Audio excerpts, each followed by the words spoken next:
Chapter 840. If a word of forgiveness could make Gu Mengmeng feel at ease, then he would forgive her. Whether it was Peter, Natalie or anyone else, as long as Gu Mengmeng wanted him to forgive her, then he would forgive her. Although he no longer cared about motherly love, if Gu Mengmeng felt that he would be happier with Natalie alive, then he would show her happiness. Anyway, he was willing to do anything that could make her happy. Moreover, how could he not be happy when he saw how concerned she was for him? The journey is very boring. Do you want to chat with the beast deity? Elvis suggested. Gu Mengmeng shook her head. I want to accompany all of you. How could Elvis not want Gu Mengmeng to accompany him? It was just that Gu Mengmeng was always in a good mood when she returned from the beast deity's place. So although he would feel very lonely when she fell asleep, he still hoped that she could be happier. Wabi looked at Gu Mengmeng with hidden bitterness. Why don't you go visit him? If you fall asleep, we will be able to travel much faster. Otherwise, if we continue like this, I will become a dried snake when we reach Saint Nazir. Gu Mengmeng knew that Wabi was speaking the truth, but she also knew that he was just worried that Snake would be too lonely and wanted her to accompany him. But Wabi clearly didn't know that she could not communicate with Snake even if she went to the messenger of the beast deity's place. She could only look at him and her other self in the parallel universe. Looking at Wabi's increasingly dry skin and listless expression, Gu Mengmeng felt apologetic. In order to obtain the kiss of the ocean, she had dragged him along even though it was clearly not the right season. If watching a television series at the beast deity's place could make Wabi feel better, then so be it. Gu Mengmeng took a deep breath. All right, in order not to be a burden to everyone, I will go accompany my father after lunch. With that, Wabi seemed to have been possessed by Oriton, and became extremely stubborn about having lunch. Under Wabi's various threats and promises, Gu Mengmeng and the rest's lunch was brought forward by at least 2 hours. When Gu Mengmeng finally finished her meal, and was prepared to sleep in Elvis's arms, Wabi coughed shyly beside her ear and said, Also ask the mighty beast deity if he can send me over too. This was the second time Wabi had mentioned this to Gu Mengmeng. It seemed like he was not being impulsive but was really considering it. Gu Mengmeng didn't want to disappoint Wabi after giving him hope. Hence she did not reply.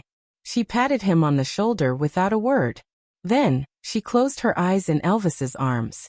The white fog gradually gathered with the drowsiness. This feeling was very strange. She did not know how the beast deity sensed that she wanted to see him. Usually, it would not be like this when she was sleeping. But if she went to sleep with the mentality of wanting to see the beast deity, she could see him every time. To say it was a coincidence was too much of a coincidence. The message that Wang Xiaoxin left behind clearly said that the beast deity would only guide them in the dream if there was a major deviation in their course of action.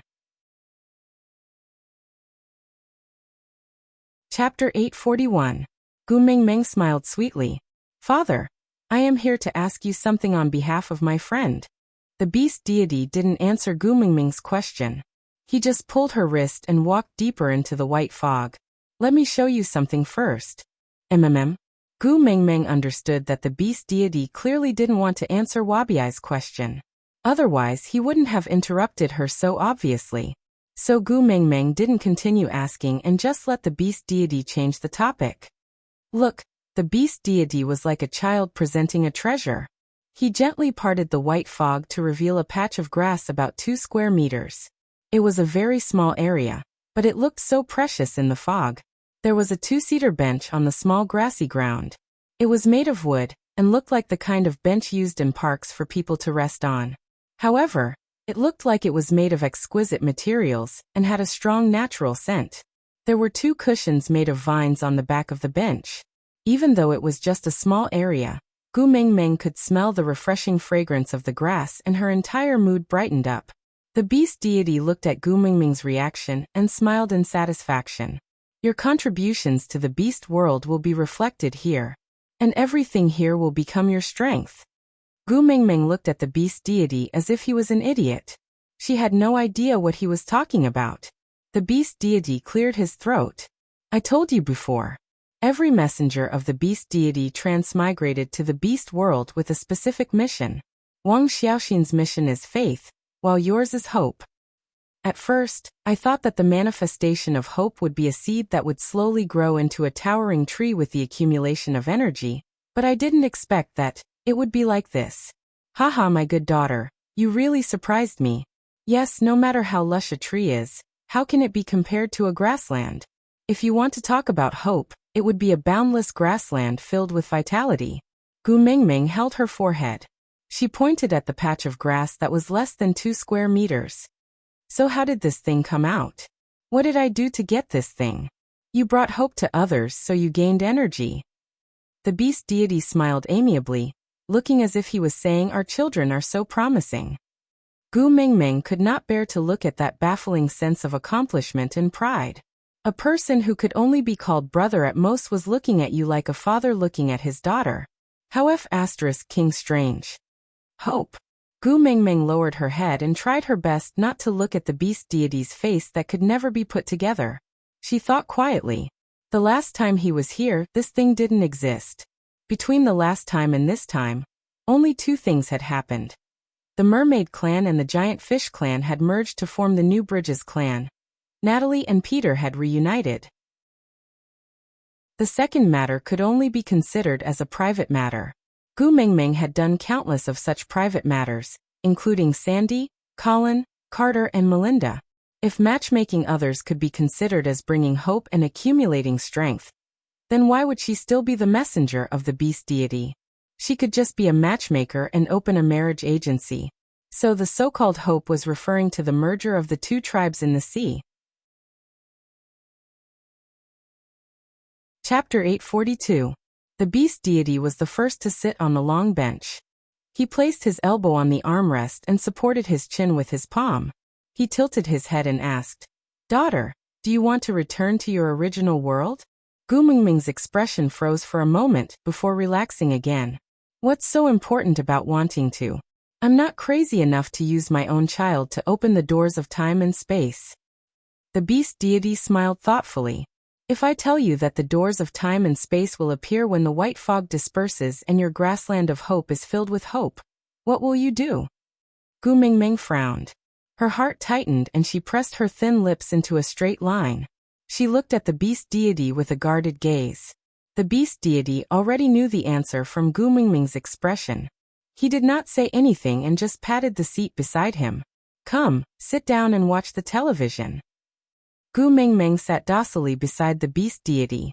Just as he raised his hand to push the white fog away, she grabbed his wrist. If the doors of time and space open, can I choose not to enter? The beast deity smiled warmly and benevolently, just like the warm and gentle sunlight at dawn. He placed his large hand lightly on Gu Mingming's little head and said with a fatherly love, You are the daughter of the beast deity. No one can force you to do what you don't want to do. Even me is the same. After all, there has never been a parent who could win against their own children. Gu Mingming knew that the beast deity would not lie. So if he said so, it must be so. With her heart at ease, Gu Mingming smiled. If you dare to lie to me, no one will come back to watch teen idol dramas with you in the future. Yeah. The beast deity responded softly. Then he retracted his hand and pushed the fog away. The surroundings fell into a state of silence. Only the screen-like gap in front of them was like a pair of eyes peeking into another world. It displayed scenes that were both familiar and foreign to Gu Mingming. Snake leaned against the side of the office table. His long legs were casually extended and stepped on the ground. He crossed his arms in front of his chest and glanced at the crystal name tag on the office table. CEO Snake. Gu Mingming's eyes widened as she followed Snake's gaze to the crystal nameplate, then looked at Snake, who seemed to be smiling yet not. She was stunned for a moment before giving Snake a 90-degree bow. CEO. Pfft. Snake could not help but burst out laughing. This little guy could always surprise him. Whether it was over there or here, she always surprised him. He never seemed to be able to guess what kind of reaction she would give. And he always liked her more than he imagined. That's it. Snakel reached out his finger and knocked on Gu Mingming's work pass, saying, In your eyes, am I such a perfunctory boss? No. Gu Mingming shook her head in denial. Snake raised his brows and said, So you find me difficult to get along with? Gu Mingming shook her head even harder. No, no. Snake pinched Gu Mingming's chin lightly and said, Stop shaking, it's making me dizzy. Gu Mingming was pinched till she could not move and could only reply, Don't sway, don't sway. Chapter 843. Snake especially enjoyed it, teasing her and watching her flustered and helpless look. The delicate sensation from his fingertips seemed to carry a slight electric current that spread from his fingertips to his entire body. The slight numbness made him feel comfortable all over. So what kind of person am I in your eyes? Gu Mingming stared blankly at Snake, thinking to herself, if I scold my boss as a pervert on my first day of work, would I be fired? Snake narrowed his eyes, as if he had seen through Gu Mingming's inner thoughts. He added, If I am not happy, you will be fired on the grounds of not up to the task, and you will have to pay a compensation of 100 times your salary. Gu Mingming's eyes narrowed. Huh? Gu Mingming was shocked. Snake smiled evilly and happily. There are 2 copies of the employment contract. You should have one in your bag, right? Open page 7, paragraph 9, line 4. Take a look. Gu Mingming immediately took off her bag and flipped out the employment contract she had just signed. Following Snake's words, there was indeed such a clause. If you are not up to the task during the contract period, you will have to pay compensation of 100 times your salary for breaching the contract. A monthly salary of 4,500, 100 would be 450,000. Pleasing your boss is your most important task as a personal assistant. Snake reminded her in a very friendly manner. Of course, if he did not emphasize on the word personal, this sentence would seem to be filled with kindness. So now look at the employment contract in your hands. Reorganize your words and answer me. What kind of person am I in your eyes? Gu Mingming shifted her gaze away from the contract with much difficulty and landed it on Snake's face. Her smile was uglier than crying. In her eyes, Snake was just an IOU with a sum of $450,000. It was a sum that she could not afford to offend for the sake of work, conscience and whatnot. She could not care less. Boss is the most sacred and inviolable existence in this world. You make me respect you from the bottom of my heart. My respect for you is like a never-ending river, and like the overflowing yellow river that cannot be stopped. Snake poked Gu Mingming's brows, interrupting her exaggerated praise that she learned from television dramas. Aku Senior, darling. Choose one. Gu Mingming tilted her head in a clueless manner. I do not wish for my identity to be exposed in school and attract unnecessary trouble. So you can't call me boss. Snake had a good reason, but actually, he just didn't like it when she addressed him like everyone else. Akel was too intimate. Gu Mingming knew that she and Snake were not that close. She wasn't Taoba's customer service, so she had to call everyone dear. Then Senior. Gu Mingming smiled as she completed the first mission of this strange job. Snake did not seem too satisfied. He raised his eyebrows and asked, Why not Aku or my dear? Gu Mingming smiled awkwardly and said, Don't we still have to interact in school? It's more natural to call him Senior. Snake reluctantly accepted Gu Mingming's explanation and nodded. He then pulled Gu Mingming's wrist and walked out. Where are we going? Gu Mingming asked as she jogged behind Snake. Chapter 844. The so-called dormitory was a small villa with 3 floors. It was located between the school and Monsieur. Gu Mingming stood at the entrance of the villa with a dazed expression. What's wrong? Snake stood at the entrance and used his body to block the door.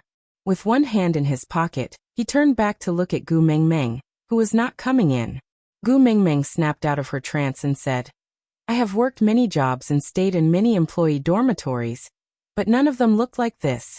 I went to primary school, don't lie to me. Snake chuckled.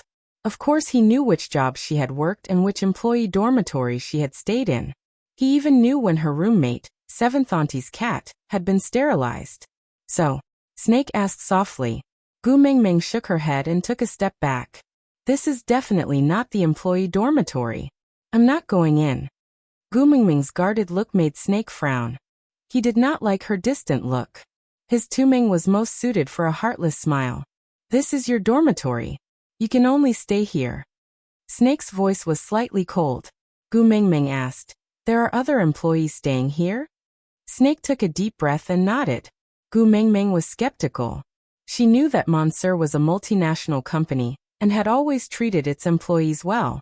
But it should not be so good to the extent that it used a villa as a dormitory for its employees, right? Snake clenched his teeth. Page 7, paragraph 9, line 4. Gu Mingming's head went numb. She rushed in without another word. Evil capitalism. Using money to talk about this again. But what else could she do? She blamed herself for not reading the contract carefully when she signed it. She had been thinking that there was a free lunch falling from the sky. Who knew that it was a trap in a trap? She had sold herself out with her own hands. Who could she blame? She did not even have a place to stay now. Even eating was a problem. Where could she find the $450,000 to compensate Monsieur? Snake's expression was rather helpless. She had obediently given in and listened to him. But it was because of money and not because of him. If this girl really managed to gather enough money one day, would she throw the money away and leave without another word? Wasn't 100 times too little? It should have been 10,000 times, no, it should have been 1,000,000,000 times. However, when he thought about how she stayed by his side because she couldn't pay the penalty fee, why did he feel so awkward? Gu Mingming surveyed the interior design of the villa. This was definitely not a decoration that a dormitory should have. Every detail reeked of extravagance. Gu Mingming even felt that she might not be able to afford the footpad at the entrance with a month's salary. Didn't you say that there are other employees living here? Where? Gu Mingming turned to ask Snake. Snake placed his hand on Gu Mingming's shoulder casually and naturally. He said nonchalantly, I am the CEO of Monsieur. Although I am the boss, I am also one of the employees. As if struck by lightning, Gu Mingming was petrified on the spot. Snake hugged her and walked in while he sat on the sofa. He pulled back his arm and Gu Mingming fell into his arms. This fall brought Gu Mingming back to her senses. She struggled to stand up and said, although I lack money, I reject all immoral transactions. If you insist on using the employment contract to sue me for breach of contract, then go ahead. I'd rather go to jail than sell myself. Chapter 845. Gu Mingming's face flushed red. Everything you are thinking of now is an immoral transaction. Snake nodded with a look of realization. Then he said thoughtfully, so cooking is an immoral transaction. So you are planning to take the salary of a special assistant, without doing any work, right? Cooking? Gu Mingming was stunned. Snake nodded. What else did you think I was going to do? Gu Mingming's face turned even redder. She really wanted to kill herself. Who was he? The great CEO of Monsieur. Not to mention how many socialites were trying to get close to him. Just based on how popular he was in S University. As long as he was willing to open one of his arms, the class bell, the school bell and the school bell who would pounce on him would break his bones. Why would such a person need to have unspoken rules with her? TSK, she was thinking too much. It was quite awkward to think too highly of one's feelings. But Gu Mingming was thick-skinned. She got used to it after being embarrassed for so long. Chuckling, Gu Mingming asked, then what do you want to eat, senior? I will make it for you. Snake used his chin to point at the open kitchen. Anything. Eat whatever you have. I'm not picky. All right. This was good news. Gu Mingming headed straight into the kitchen. She opened up the 3-door fridge one by one. It was filled with everything and they were arranged in an orderly manner. It was the kind of neatness that even an obsessive-compulsive person would find comforting. Gu Mingming took out the ingredients from the fridge and made a simple stir-fried asparagus, scrambled eggs and tomatoes. Then she steamed a mandarin fish. Then she made a bean sprout with soup. 3 dishes and 1 soup. Going to the countryside. After Gu Mingming finished setting the table, she took off her apron and put it away. When she returned to the table, she saw that Snake had already sat down quietly. He did not touch his chopsticks and just looked at her quietly. It was obvious that he was waiting for her to eat together. How long had it been since someone waited for her to eat together? Gu Mingming's heart was touched for some reason. Sitting opposite Snake, Gu Mingming picked up a piece of fish and placed it in his bowl. Senior, try this fish and see if you like it. The corners of Snake's lips curved upwards gently as he said, I like it. Then he sent the fish into his mouth.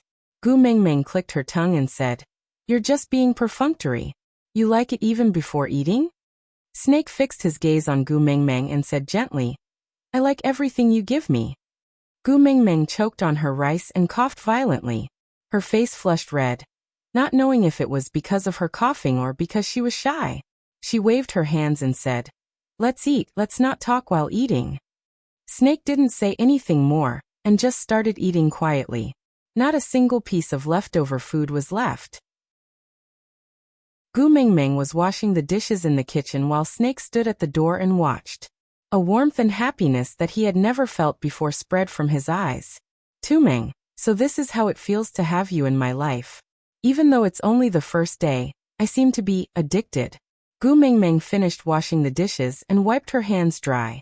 She turned around and was shocked to see Snake standing at the door. She asked, Why are you standing here? Snake held onto Gu Mingming's wrist and led her to the second floor. He pushed open the door to a room and said, Here your room. Chapter 846. Snakel chuckled and inched closer to Gu Mingming. His lips stopped at the tip of her nose. Of course, if you don't like it, you can stay in my room. I don't mind. I mind, Gu Mingming said and stepped into the room. Then, she swung her arm and closed the door. Looking at the door at the tip of his nose, Snakel narrowed his eyes. If he directly asked her to stay with him, she would definitely run away. So he prepared this room for her. But he still preferred the days in the cave. Being able to see her whenever he looked up always made his mood good. Thinking about this, he felt that this door was an eyesore. On the other side of the door, Gu Mingming held her uncontrollable little heart as she squatted on the floor. She took in deep breaths. Was she being seduced? Was she being seduced? Gu Mingming rushed into the washroom and washed her face with cold water to cool down. She patted her face to wake herself up. Although there was no such thing as a match in this era, the gap between the two of them was as big as the Milky Way. In that case, they should not have any strange thoughts from the beginning. After all, it was not easy to be the cowherd and the weaving maid. Sitting back on the bed, Gu Mingming took out the 20-page employment contract from her backpack and started reading it carefully. Only then did she realize that other than the first 3 pages, which were normal rules and regulations, from the 4th page onwards, there were some strange contents. The more Gu Mingming read, the more her head hurt. She felt that she might not have signed an employment contract. This was a contract to sell her body. Gu Mingming felt that even the senior servants in the olden days had more rights than her. Take care of the CEO's 3 meals and daily necessities. Follow the CEO's wishes. Carry out the tasks assigned by the CEO unconditionally and complete them excellently. Not allowed to leave her post under any circumstances. Not allowed to do things that the CEO did not allow. What did it mean to not allow things that the CEO did not allow to happen? Then came the evilest 794, page 7, paragraph 9, line 4. Gu Mingming leaned backwards and threw herself onto the bed with a loud roar. Evil capitalism. Knock, knock, knock. Someone knocked on the door. Gu Mingming did not need to ask to know who it was. Patting her face, her gaze landed on the humiliating treaty of 794. Taking a deep breath, Gu Mingming opened the door with a smile. Senior, what's the matter? Snakel's gloomy mood, which was affected by this broken door, completely dissipated when he saw Gu Mingming's obviously fawning smile. She used to look at him like this, smiling with a hint of flattery, but not pretentiousness. Yeah, the feeling of being fawned upon was pretty good. Snake strode straight into Gu Mingming's room, then pushed the door open and entered the washroom. Gu Mingming was dumbfounded as she watched Snake walk into the toilet. She was speechless the entire time. Don't tell me you're here to borrow the toilet. Is this the only room in this villa with a toilet? Tumeng, come here. Snake stuck half his body out of the washroom. Gu Mingming did not know why Snake wanted to call her Tumeng, but there were only 2 of them here. If Snake could not see some indescribable things, he would definitely call her that. Sweeping her gaze across the scattered contracts on the bed, Gu Mingming smiled brightly at the 450,000. Coming, aside from the topic. Today's updates are over, yeah? Recently my QQ reading ratings have dropped quite a bit. My darlings, can you help me leave a message in the comments section and give me a 5-star rating? Please, please. Oh, also a notice, 259 and 274 are the most popular sections. Darlings with a fan value of 800, please enter the verification group as soon as possible to verify your fan value. Then transfer to the VIP group to wait for the benefits group number. 4927792773. Then the third thing. I announced today's updates are over. See you tomorrow. Chapter 847. Shave my beard for me. Snake handed the razor to Gu Mingming with a serious expression. Gu Mingming held onto the razor with a conflicted expression. She had never touched such a thing in her entire life, and it looked rather sharp. What if she scratched his face? How much would she have to pay for it? You're not willing? Snake looked down, his gaze cold. Gu Mingming could almost feel that he was about to blurt out the 7th page, 9th paragraph, 4th line. No, it's just that senior is too tall. I can't reach it. Gu Mingming measured herself. Actually, it was not that she couldn't reach it, it was just that it was a little strenuous. Snake's large hand circled around Gu Mingming's waist. Then he lifted her up lightly, making her sit on the sink. Snake's muscular waist was wedged between Gu Mingming's legs, his upper body leaning forward slightly, inching closer to Gu Mingming, saying, "Here, this height is just right."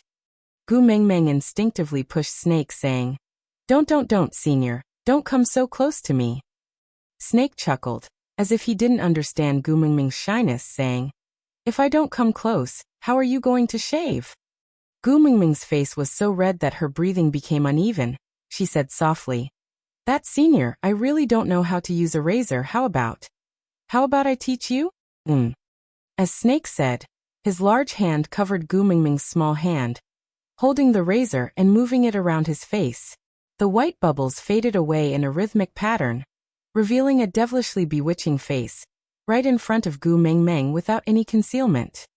"Is this your first time shaving a man?" Snake asked despite knowing the answer. Gu Mingming blushed and nodded. "Good." Snake planted a light kiss on her forehead, before pulling away in vain. He threw the razor into the basin and washed his face with clean water.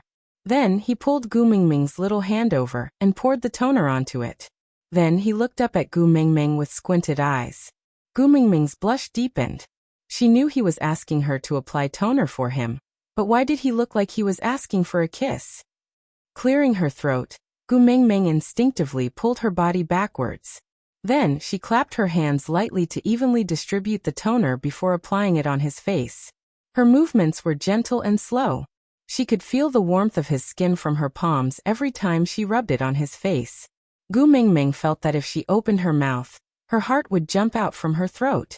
But Snake maintained his smile the entire time. After the toner was applied, he applied essence and face cream. After that, he carried Gu Mingming down from the sink and held her hand as they walked out. Where are we going now?" Gu Mingming stumbled behind Snake and asked. Snake chuckled. "I'll bring you to buy some clothes." "No need, I don't lack clothes." Snake stood still and turned around.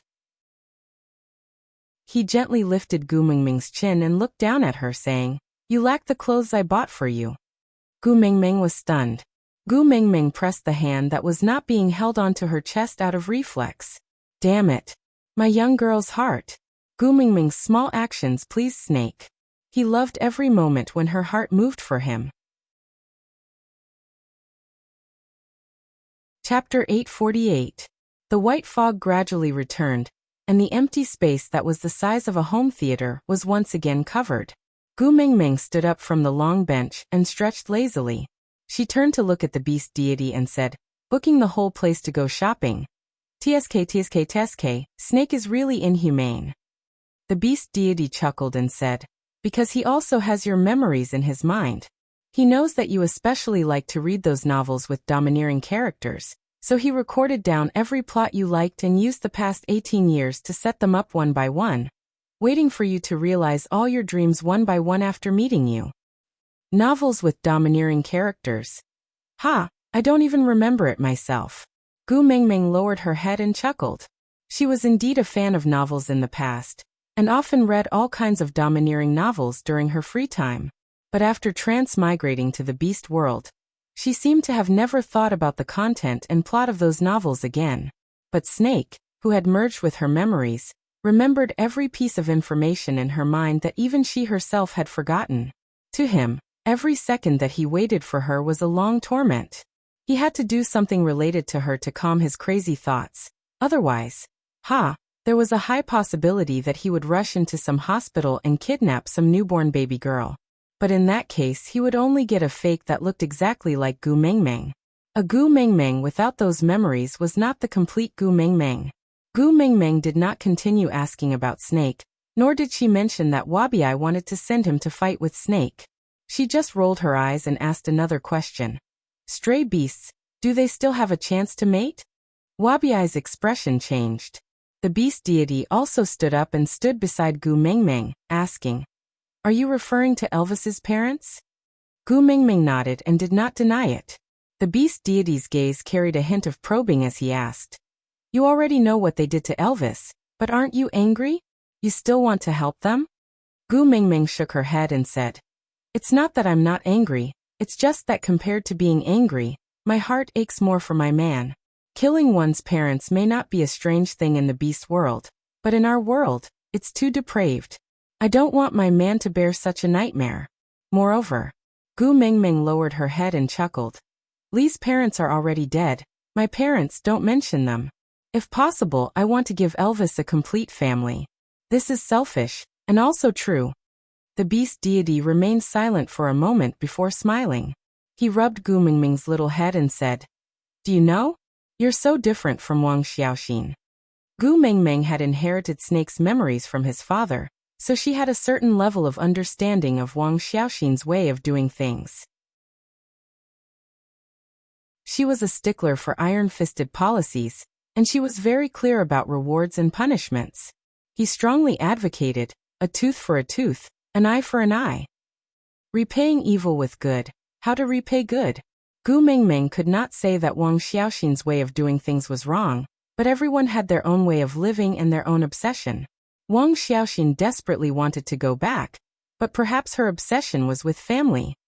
Gu Mengmeng smiled and said, We are originally different. Everyone in this world is unique. Isn't that so?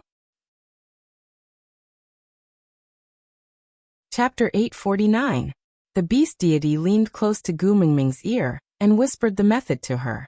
Gu Mengmeng nodded and turned to leave without saying a word. The beast deity stood behind her with a smile until she disappeared into the thick fog. He then said calmly, Next time, remember to come back and watch television with me. Gu Mengmeng opened her eyes and was in a daze for a moment. She calmed herself down and realized that she had returned to her home in Saint Nazaire. Elvis and Leah were not around, and the one guarding her was actually Wabiai. This was very strange. With those two fellows' temperaments, how could they allow a single male to be alone with her? Frowning, Gu Mengmeng asked, What happened? Wabiai looked away and instinctively avoided Gu Mengmeng's gaze. Nothing. Gu Mengmeng chuckled. My mental age is more than 200 years older than yours. You are still too young to lie to me. Wabiai simply raised his head. There are some things, but I am not in the mood to tell you.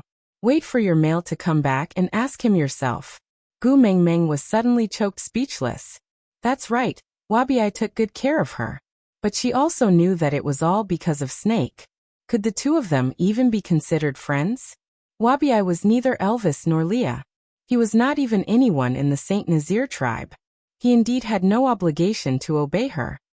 Perhaps it was because she had been the messenger of the beast deity for too long that she had gotten used to the feeling that everyone should listen to her. Gu Mengmeng suddenly realized that she had been tainted with the most despicable habit when she first came to the beast world. She lowered her eyes in deep thought. Wabiai saw her like this but could not bring himself to be stubborn. He sat by the bed and said, Hey, are you serious? So petty? You are like this just because I rebutted you? Gu Mengmeng shook her head with a smile. No, I just realized that I can't be a white lotus and am a little depressed. Wabiai frowned in confusion.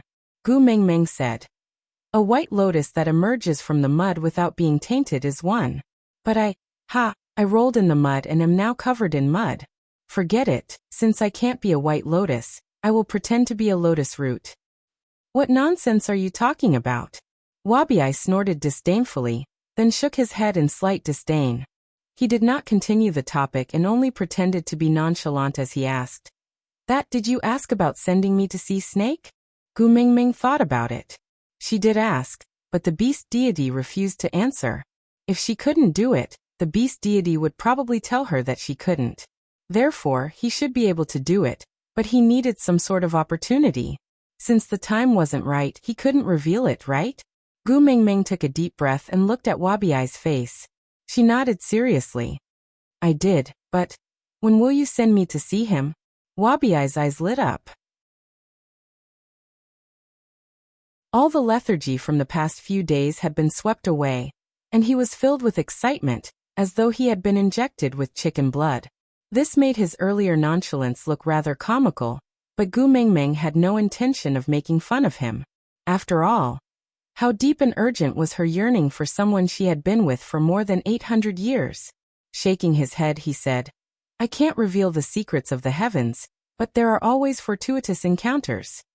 Speak human language. Wabi roared. Gu Mingming was taken aback by his roar. It seemed like no one had ever shouted at her like this ever since she transmigrated. Not even the previous snake. Chapter 850. He didn't love her and would never love her. He had no ulterior motives towards her, but Snake was the key that linked them together. No matter who it was, the fact that Wabi had gone through fire and water for her would never change, right? Wabi's hair stood on end from Gu Mingming's stare. He slapped her head and frowned. What are you laughing at? Gu Mingming shrugged. I am laughing at you. So you are a fart? Wabi was choked by Gu Mingming. He rolled his eyes. I really don't understand why he would like you. His taste is really problematic. Gu Mingming lifted her chin. Your old partner is Ellie. I don't think your taste is any better than Snake's. Wabi snorted in disdain. What partner? She is just a tool for me to level up. She has some use for me. I don't like her, and it doesn't prove my taste. Gu Mingming gave him a I don't believe you expression. Then tell me, what kind of females do you like? I will help you pimp one another day. Wabi snorted. What do I like? Females are all troublesome. Don't do unnecessary things and hinder me from improving my skills. Gu Mingming laughed out loud. So you really like Snake? Wabi was first taken aback. Then he roared in anger. I treat you as a friend but you treat me as a pervert. Gu Mingming said with a serious face. You are not right to say that. You are discriminating. Everyone has the right to choose their own partner. Some people just happen to like someone of the same gender. How is that a pervert? Wabi was taken aback by Gu Mingming's words. He was naturally no match for Gu Mingming in terms of eloquence. After a long while, he still couldn't come up with a proper reply. In the end, he just harumphed loudly. It seemed like he was really angry. Gu Mingming didn't continue to tease him. She just patted his shoulder. I really asked my father about sending you to meet him, but he didn't reply to me. It was obvious he wasn't willing to tell me. But don't worry, I will remember this. In the future, I will help you ask my father every time I go back. Maybe one day he'll be annoyed by my questions and tell me.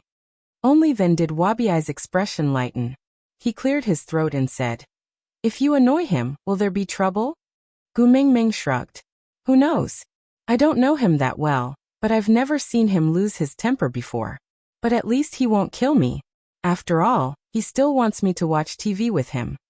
Wabi nodded and said, I will remember this favor. Whether or not it succeeds, I will thank you. Gu Mingming placed a hand on Wabi's shoulder and smiled. We are brothers, there's no need to thank me. Gu Mingming was now clear about her relationship with Wabi, and felt more comfortable interacting with him. But Wabi was clearly not used to Gu Mingming's sudden change in style. He shifted his shoulders unnaturally and frowned when he saw that he couldn't shake off Gu Mingming's hand. Can you not touch me when you are talking? Seeing that Wabi was about to dodge, Gu Mingming became even more playful. She grinned. Aya, what's wrong with a hug? You even hugged me at the bottom of the sea. What did I say? Chapter 851. Gu Mingming nestled in Li's arms and watched the show. She asked Elvis to hit Wabiai's weak spot one moment, and then asked Wabiai to sweep Elvis's lower body the next. She did not seem worried at all, and looked more like she was watching a live WDO broadcast in the wilderness. Her playful manner did not seem like she had anything to do with Wabiai at all. As a result, Elvis and Wabiai's fight turned into an exhibition match. Winning or losing was not important as long as it was exciting enough. Gu Mingming cheered as she watched, while Elvis and Wabiai ended up laughing. The two of them stopped fighting in unison. They were both injured but not fatal. The two of them walked towards Gu Mingming, as if they were not the ones fighting with their lives just now. Leah handed Gu Mingming over to Elvis and went out to cook. Wabiai took a deep breath and said, I am going back to the Snake King Valley. Gu Mingming nodded and replied, Wabiai kept his usual joking manner and turned to look at Gu Mingming. It will be winter after the rainy season. I have to wait until the next big rainy season before I can come out of the Snake King Valley. So you better be quiet this winter and don't cause any trouble. If anyone comes looking for trouble, just bear with it. Next year's rainy season, I will kill my way back with you. Parting between friends would always bring with it a sense of sadness. She did not feel it in the past, but after this trip to the deep sea together and spending so much time together, she was used to this fool's simple and violent way of getting along. She felt a little reluctant to part with him all of a sudden. Actually, it was just one winter, and it was not like they were going to part forever. But she just felt a little sad. Gu Mingming sniffled and suppressed her emotions. She gave a heartless smile and slapped Wabiai's shoulder, almost breaking his bones. She laughed. That's not possible. I am so powerful now. If someone bullies me, I will usually fight them back on the spot. Waiting for you. TSK, I can't afford to wait. Wabiai also laughed. You are too disloyal. Can't you wait for me when there is something fun to do? I've been fighting Snake for the past 800 years, and now that I've finally discovered that there's a group battle, you didn't even wait for me. Gu Mingming laughed out loud. She draped an arm over Wabiai's shoulder and smiled roguishly.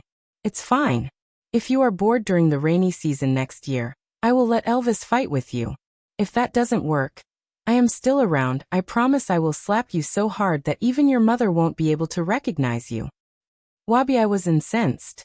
He jumped up and pointed at Gu Mingming's nose. I am going back to recuperate this year. Who knows who will be the one to beat up next year's rainy season?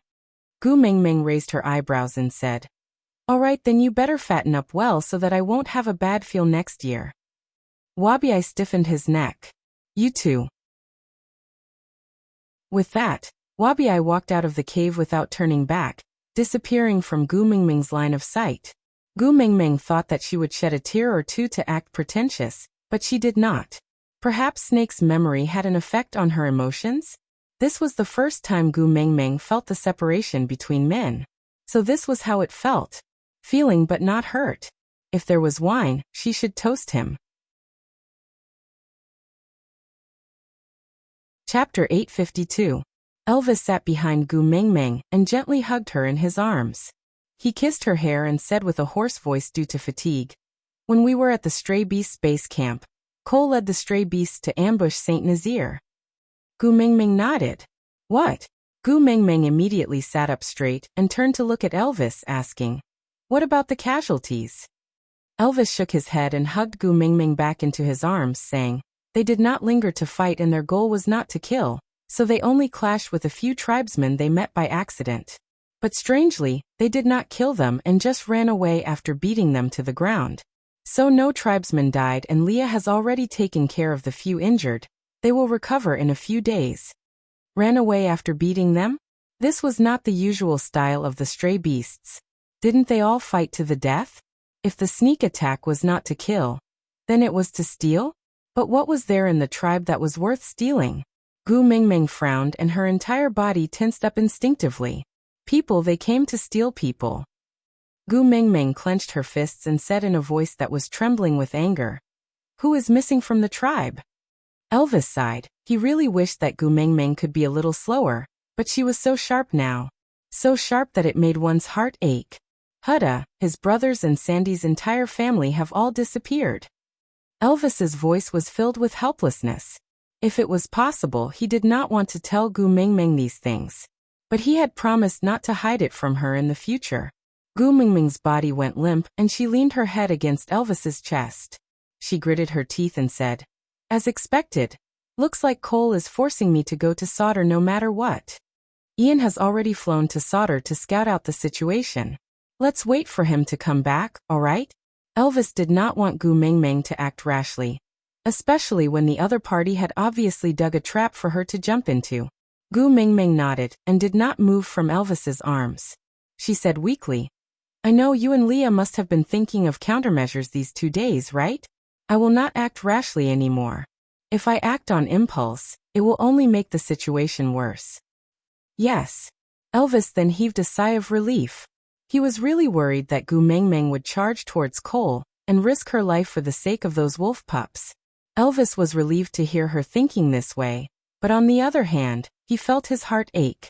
The females of other families could do whatever they wanted, so why did his female have to be sensible? In the end, he was still too weak. He didn't have the strength to condone her lawlessness.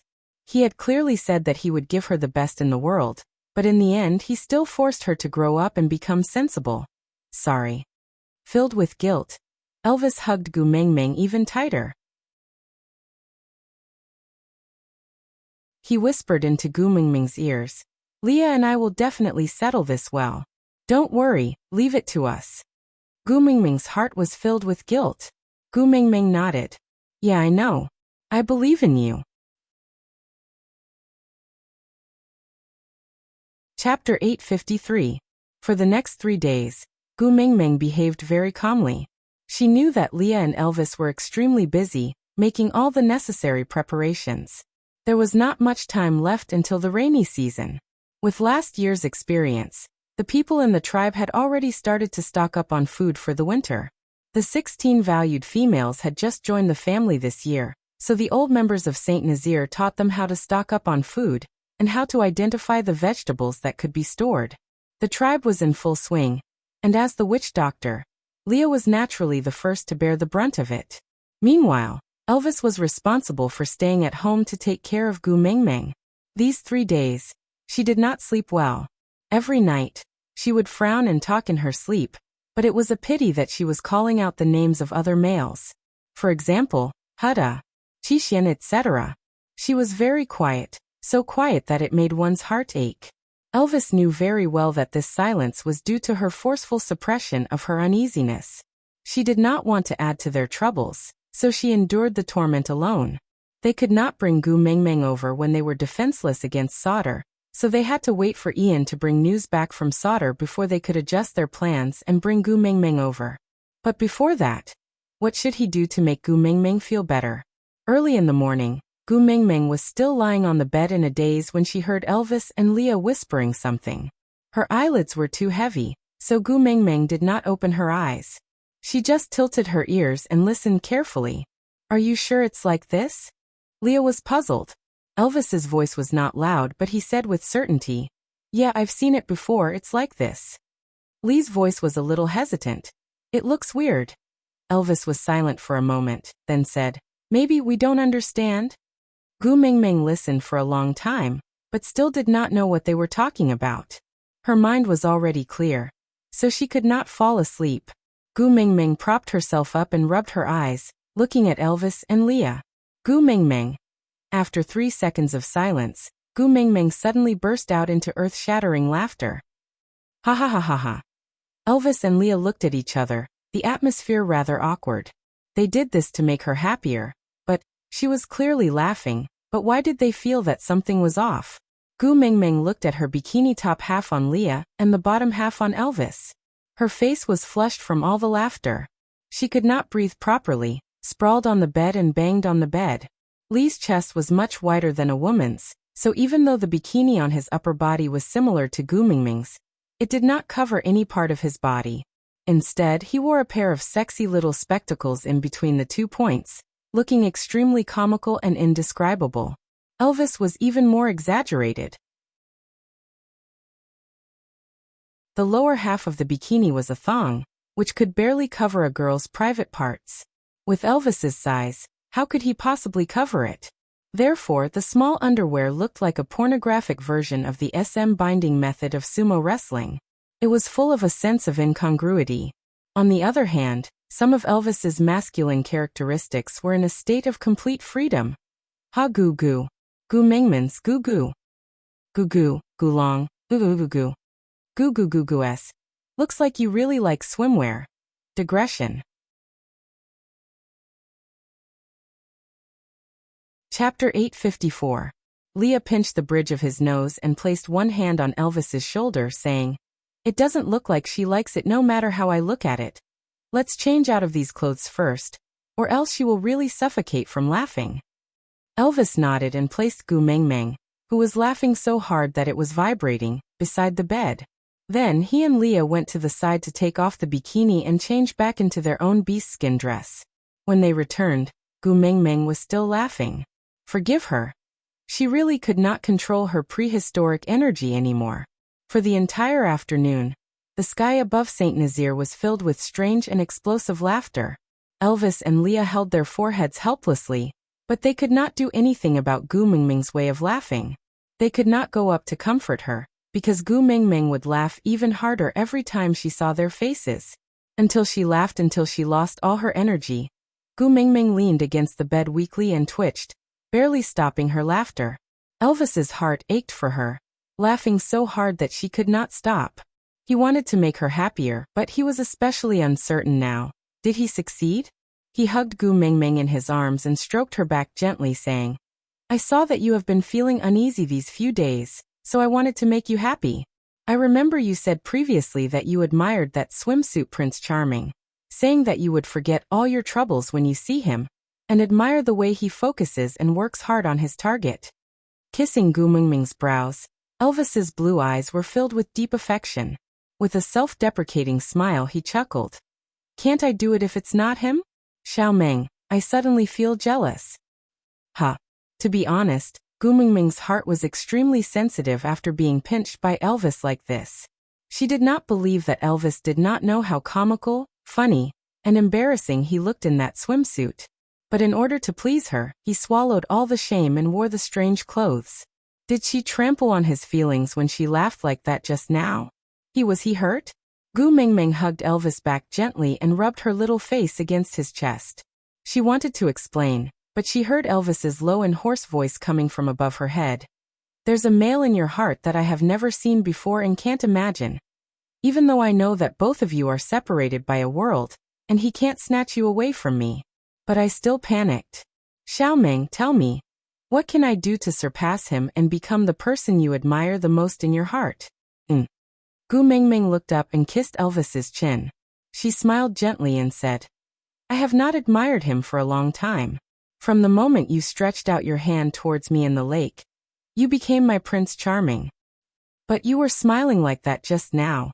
Elvis's tone was slightly bitter, with a tinge of helplessness. Gu Mengmeng laughed and said, "Sorry, I laughed too much." Elvis frowned, but he could not bear to reprimand her. He only said, "Compared to him in a swimsuit, Leah and I are still too far apart, isn't it?"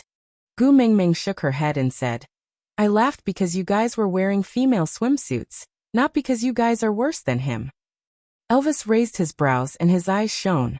He asked, "So the problem is with the clothes and not me?"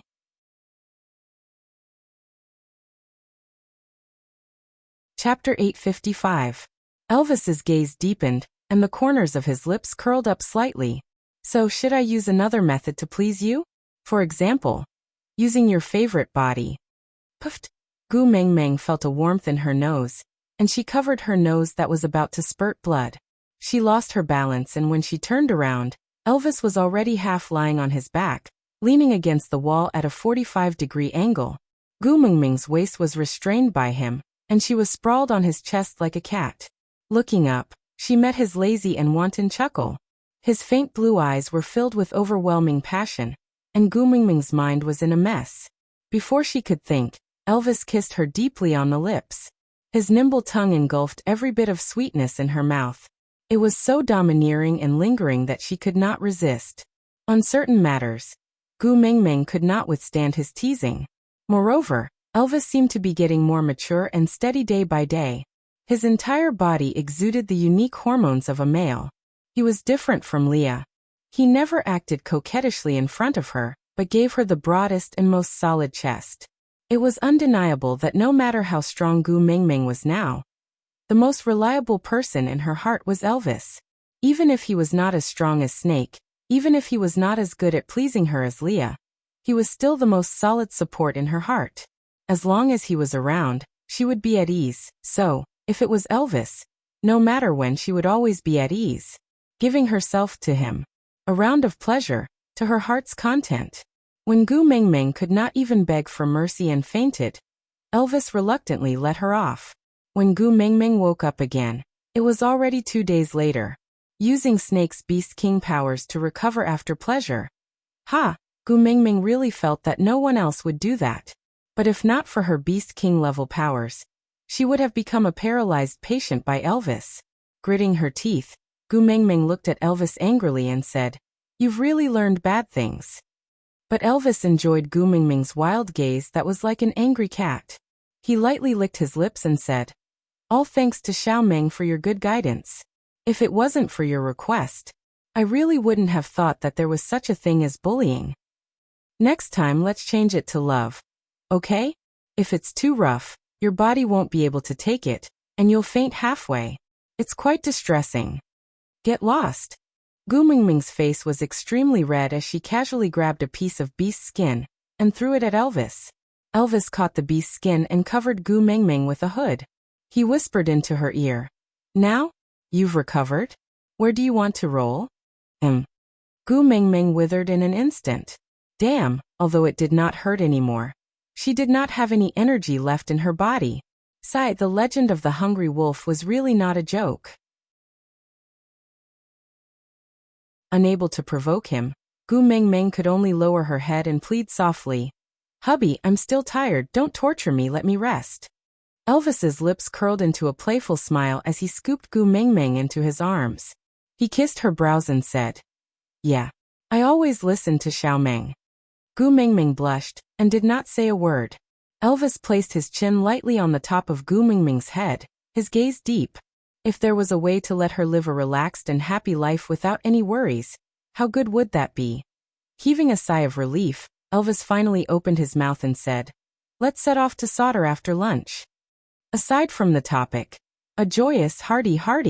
How can I express the surging emotions in my heart? Hurry, there's no more time.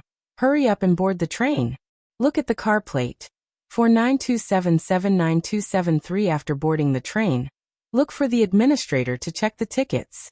Babies with more than 800 fans can enter the VIP cabin to enjoy the special treatment of overflowing meat fragrance. Note: this train is not heading to the kindergarten. Please do not sneak onto the train if you want to go to the kindergarten. This train is not heading to the kindergarten. Please do not sneak onto the train if you want to go to the kindergarten.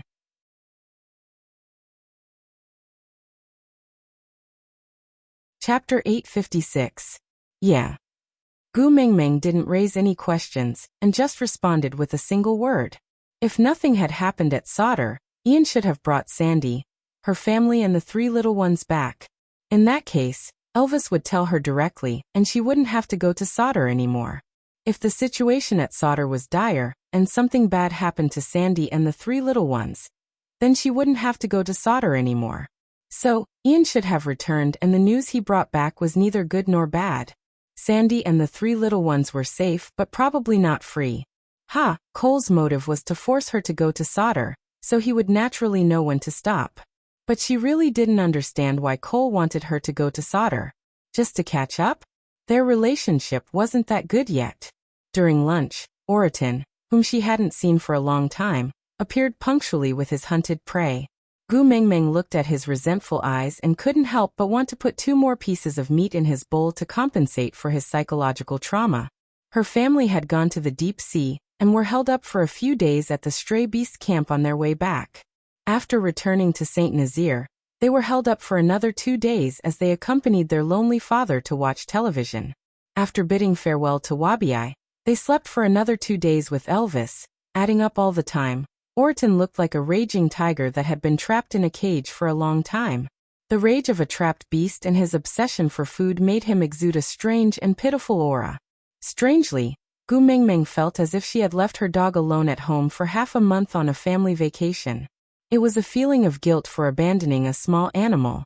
Well, this small animal looked rather fierce and had facial paralysis.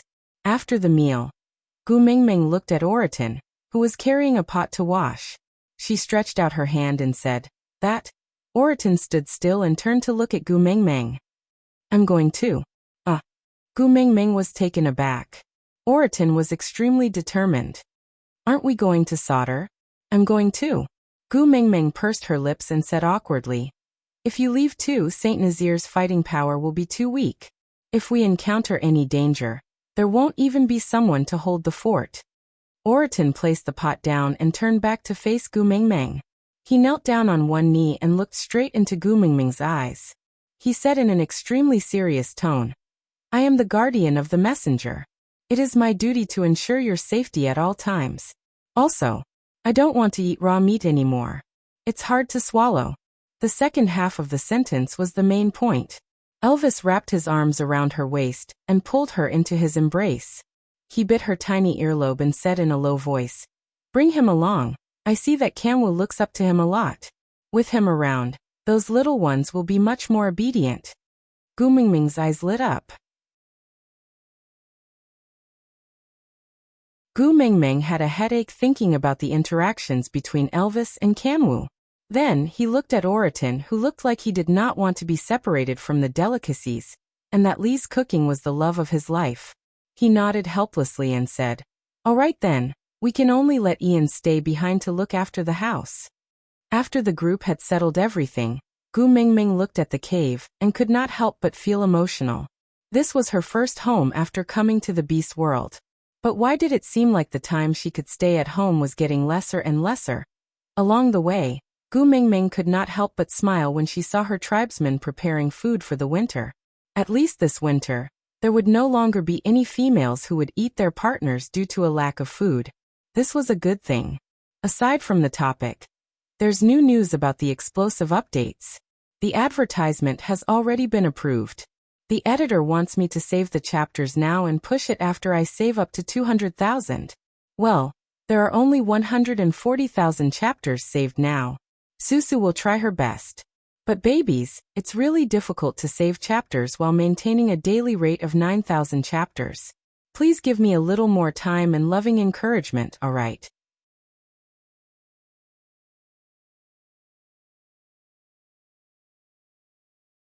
Chapter 857. When they arrived at Solder, the scene was very different from what Gu Mengmeng had expected. She did not see any stray beasts, nor did she see any desolate or violent scenes. On the contrary, everything was orderly and thriving. Oakley and Barit, along with Sandy and the 3 little ones, stood at the city gates to welcome them. Compared to their warm and natural manner, Gu Mengmeng's worried and anxious manner of rushing all the way here seemed a little strange and baffling. Mummy, Jiaoyu was the first to pounce into Gu Mengmeng's arms. The other 2 brothers were a step later, and also pounced into Gu Mengmeng's arms. Having not seen her sons for a long time, Gu Mengmeng naturally missed them. She hugged her 3 sons and kissed them one by one. She looked them up and down carefully to make sure that they were all healthy and safe. Only then did she relax. "You must have had a tough journey, right? Let's enter the city first." Sandy held Gu Mengmeng's little hand and led the children into the city. As they walked, she said, "That person in your family has prepared a surprise for you." Gu Mengmeng was confused. "That person in our family?" She turned back to look at Elvis and Leah. The 2 of them shook their heads silently.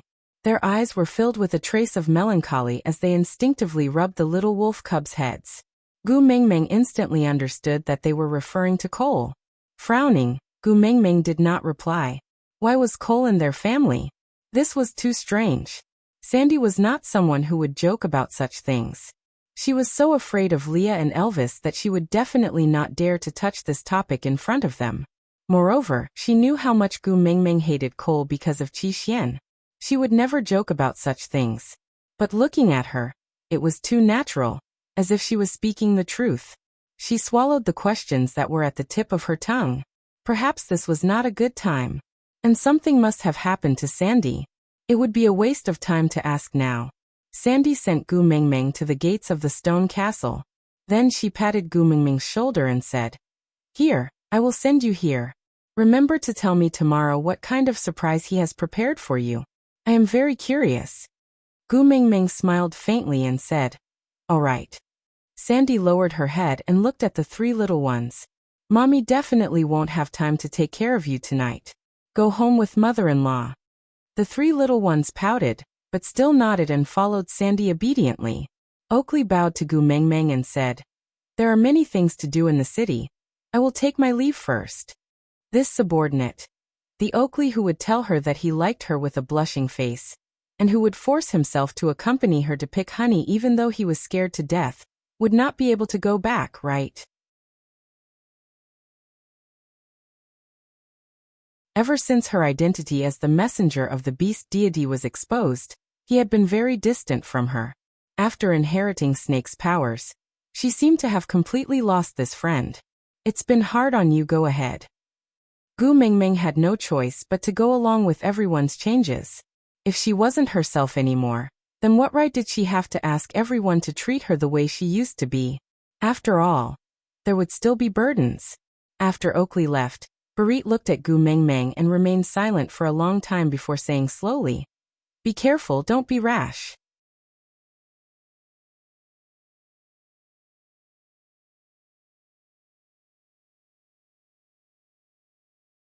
Chapter 858. Elvis and Leah each took one side and pushed open the main doors of the stone castle. The so-called surprise was just Cole standing at the door, smiling at them with his head tilted to one side. Gu Mingming frowned and secretly searched for Qi Xian, but there was no sign of him. After waiting for a long while, Cole suddenly laughed. "I thought you would throw a tantrum at me the moment you see me. Looks like my beloved master is not angry at me, right?" Gu Mingming had originally wanted to ignore Cole, but now that he was the only one who knew where Qi Xian was, she did not want to argue with him. She directly asked, "Where is Qi Xian?" Cole lowered his head and chuckled, looking very pleased. "Little Xian is a sensible child. He knows that we have not seen each other for a long time, so he purposely avoided me to give us some intimate space."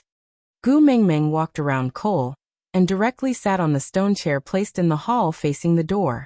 The stone chair was covered with a complete white tiger skin, giving it a little of the feeling of the loyalty-gathering hall. Gu Mingming had one foot on the edge of the chair, her other hand casually resting on her knee. Her other foot was on the ground, and her elbow was propped against the armrest of the stone chair.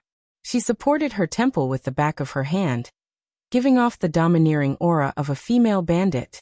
Elvis and Leah had been standing behind her the whole time. They did not speak and just guarded her. Gu Mingming said, "Let's skip the pleasantries. We are not that close. Tell me directly, what is your motive for luring me here?" Cole smiled bitterly. He looked rather wronged and helpless as he said, "I saw that you were getting along well with Sandy and the rest just now.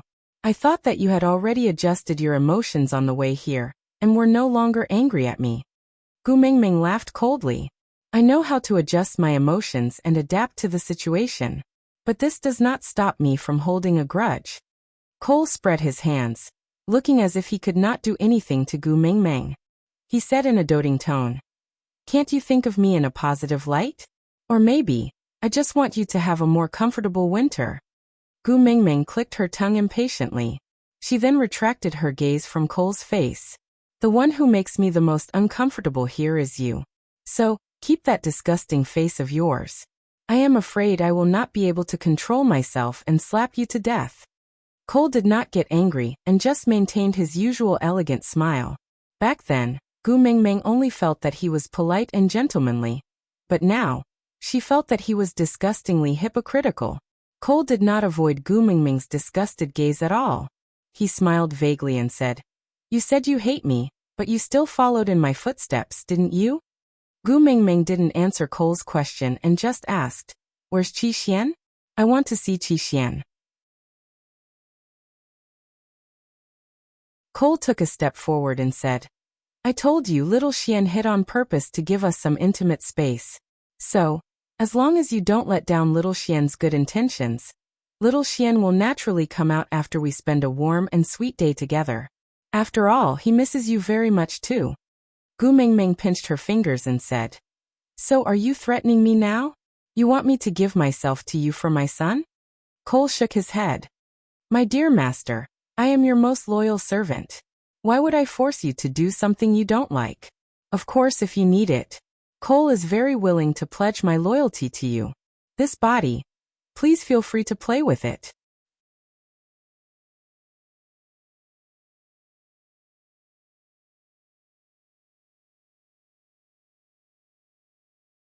Chapter 859. Elvis smiled devilishly and charged towards Cole without a second word. Beat him up. Other than I love you. This was Elvis's favorite sentence to hear Gu Mingming say. Especially when the target was Cole. That was simply. His sharp claws and fangs were already unbearably hungry. However, facing Elvis's lethal attack, not only did Cole not retaliate, he did not even have any intention of dodging. He just had a sly smile on his face, as if he was playing into my hands. Indeed, the feeling was not right. Elvis did not have the time to see what had happened and only felt that his fist had hit something, but it was definitely not Cole.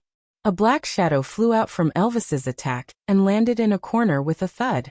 Looking over, it was Qixian. That tiny body kept twitching and blood spurted out of his mouth. He was on the verge of death, but he raised his head and stared at Elvis warily. It was as if Elvis dared to attack Cole again, he would pounce on Elvis without a care for his own life. Gu Mingming panicked the moment she saw Qixian. Elvis had used all his strength in his attack on Cole. If it had been a direct hit, Cole's head would have been severed from his neck. The tiny Qixian had not evolved yet. How could he withstand the 5th level Elvis's punch? Leah, hurry. Gu Mingming rushed towards Qixian without a second word. She wanted to hug him, but did not dare to touch him. I wonder if his bones are broken? Were his internal organs all right? She had seen first aid attempts on television. It was not wise to move a severely injured patient as it could cause a second injury. Gu Mingming knelt beside Qixian. Her heart ached so much that tears streamed down her face. She could not wipe them clean no matter how hard she tried. Her sons were her flesh and blood, especially Qixian, who had suffered more than the other 3. Her guilt towards Qixian had already reached its peak and suffocated her. Now, it was like a flash flood that could not be stopped. Leah knew how much Gu Mingming cared for Qixian, and naturally did not dare to be negligent. But the moment he approached, Qixian bared his teeth and took a defensive stance. He even pulled at his own wounds and struggled to stand up. You think I care? Elvis's cold and sinister voice came from above her head. Gu Mingming was stunned for a moment. She understood that Qixian must have said something while whimpering. Her heart ached for her son's injuries and she was anxious to know what he had said, so she could not help but vent her anger on Elvis. Why are you so fierce? My son is injured. Why are you yelling at him? Elvis gritted his teeth and clenched his fists tightly, refusing to speak. What did he say? Tell me, what does he want? Did he say that he was in pain? Did he say that he was in pain? Gu Mingming was on the verge of breaking down. She really wanted to give herself 2 tight slaps. She should not have allowed Elvis to attack Cole. She clearly knew that Qixian was in Cole's hands, so what if he teased her a little? Why couldn't she just endure it? Elvis pulled Gu Mingming into his arms, allowing her to pounce and behave atrociously in his arms. He glared at Qixian and let out a few low whimpers, replying to Qixuan's words using the way wolves communicate.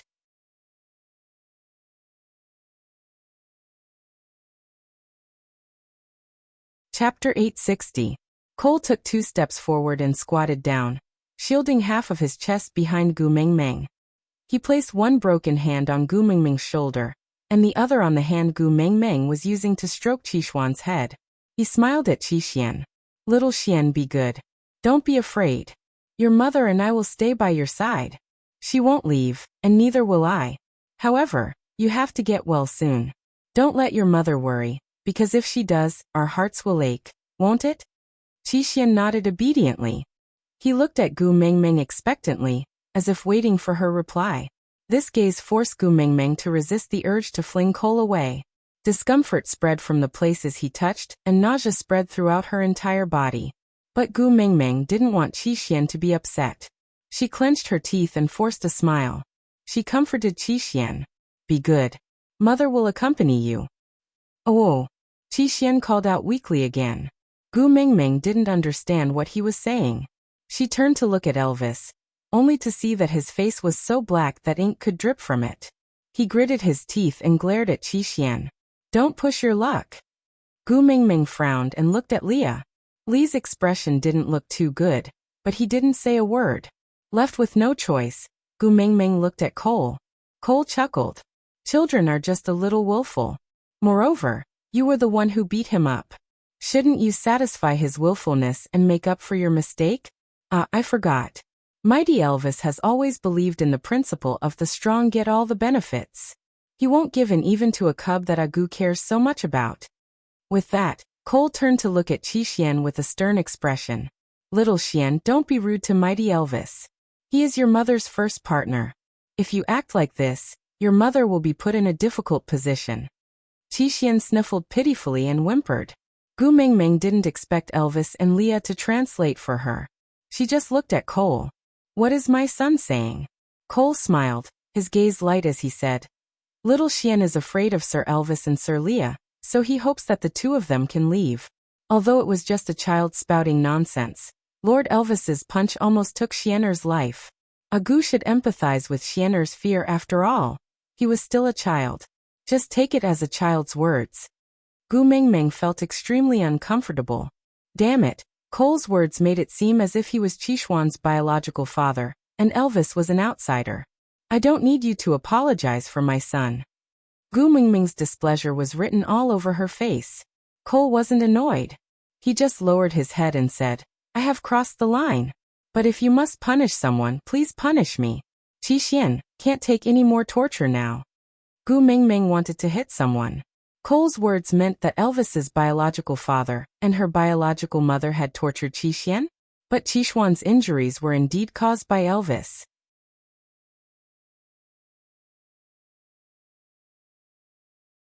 Damn it, I don't even have the right to retort. This F** ket up situation. Gu Mengmeng didn't want to continue talking nonsense with Cole. She shrugged off his arm and then said to Qi Xian in a gentle voice, Qi Xian, be good. Let Daddy Leah take a look at your injuries, alright?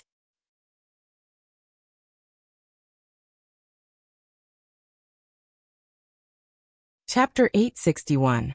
In the face of a willful child, parents could only compromise.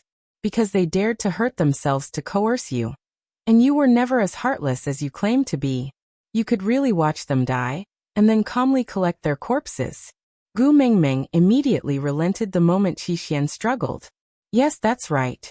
Doting mothers often spoil their children. But so what? The dying man in front of her was her son, her biological son. Turning around, Gu Mengmeng's eyes were filled with tears. She looked at Elvis and Leah and said, You two can leave first and return to the stone house we used to stay in temporarily. Elvis did not move. He just frowned and looked at her. I'm begging you. Gu Mengmeng sobbed, her heart aching at the sight of Qishuan's injuries. Clenching his fists tightly, Elvis's final compromise was to wait for her outside the door. Gu Mengmeng nodded. She would not force Qi Xian to stay away. She would be satisfied as long as Qishuan's emotions could calm down. After Elvis and Leah left, Qi Xian shifted his little head and rested his chin on Gu Mengmeng's knee. He closed his eyes and groaned, clearly in extreme pain. Cole gently wiped away Gu Mengmeng's tears with his fingers, then placed it into his mouth to taste it. He smiled faintly and said, Salty. Are you a pervert? Gu Mengmeng blocked Cole's hand, that was reaching towards her again with a look of disgust. Cole lowered his head to look at Qi Xian, before looking up at Gu Mengmeng. He sighed softly. I have already instructed someone to call Dylan over to treat little Xian. Don't worry too much. I won't let anything happen to Xian. Gu Mengmeng stared coldly at Cole. I really don't know what kind of magic potion you fed Qi Xian. That he would actually risk his life to protect you. Bewitching potion. If I really had that kind of thing, shouldn't I give it to you first? Cole continued smiling and did not take Gu Mingming's sarcastic words to heart. He was like a pampered female who indulged herself. No matter what she said, it seemed like she was flirting with him. Howl, Qi, who was in her arms, called out softly, immediately attracting all her attention. The most annoying thing was that she couldn't understand what her son was saying. If not for the fact that she was worried about Qishuan's serious injuries, she would have immediately gone to sleep and find that lonely old man to discuss things with. She could at least call him father and ask him to give her a language cheat code. He had to bring a translator with him when he was talking to his own son. How humiliating was that? Cole noticed the gloomy look on Gu Mingming's face, and for some reason he was in a good mood. Rubbing Qishuan's little head, he said, "Little Xian, don't be afraid. It's not that your mother doesn't like me and doesn't want to leave us." Woo-woo, Qishuan's gaze was a little unfocused as he looked up at Gu Mingming, looking so pitiful that it made one's heart ache. Gu, don't let little Xian worry, all right? Cole's brows were slightly furrowed as he pleaded sincerely. There was no need for a translation. Gu Mingming understood what Qi had been sobbing about just by listening to Cole's words. But she really did not understand. Why were the four little ones in Elvis so incompatible, treating outsiders better than the other? Especially this Cole. Gritting her teeth, Gu Mingming could not argue with her severely injured son. Even if she wanted to educate him, she had to wait until he recovered.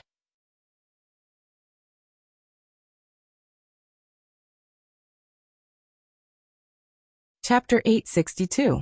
Qi seemed to have received a satisfactory answer before he slowly closed his eyes. Gu Mingming was instinctively worried about Qishuan's action of closing his eyes. He had already been unconscious for a long time. How long would he sleep for? Cole held Gu Mingming's hand gently. "Don't worry, he will be fine." Gu Mingming glared at Cole coldly. She was filled with disgust and wariness. She struggled a few times but was unable to retract her hand. Instead, her large movements dragged Qi, who was lying on her knees. That little cub was in so much pain that he shut his eyes tightly and whimpered. Seeing that Gu Mingming had given up struggling, Cole's smile deepened. "In your eyes, I am probably the worst person in this world, right?" Gu Mingming was unwilling to respond to Cole. She just gently wiped away the blood at the side of Qishuan's mouth. There were no visible external injuries, but his internal organs must have been injured. Otherwise, why would he be vomiting blood? Cole did not care about Gu Mingming's lack of response. He continued, "You are the messenger of the beast deity. You are the most righteous and bright person in this world. I am the leader of the stray beasts. I am the darkest and evilest person in this world. Since both of us do not wish for anything to happen to little Xian, he will definitely be safe. Isn't that so?" Gu Mingming glared at Cole coldly. "You do not wish for anything to happen to him, yet you let him be your meat shield? Don't treat me like a fool. Do you dare to say that you did not predict that Qi would rush out, so you purposely did not dodge Elvis's attack?" Cole chuckled. "If I say that I did not dodge because you wanted to see him beat me up, would you believe me?" "No," Gu Mingming replied. Cole lowered his head. His expression could not be seen clearly. He just said softly, "Gu, I thought that after meeting Peter and Natalie, you would at least understand me a little better." Gu Mingming frowned. She looked at Cole as if he was an idiot. Cole heaved a deep sigh of relief. He laughed self-deprecatingly. "Forget it. I know you do not like to hear about me. I will not bother you. You just have to accompany little Xian. He hasn't seen you for a long time. Although he doesn't say it. I know that he misses you very much." Gu Mingming didn't reply and neither did Cole. The two of them just sat there quietly until the door to the stone castle was pushed open. Dylan walked in with steady steps. He looked at Cole but didn't say a word.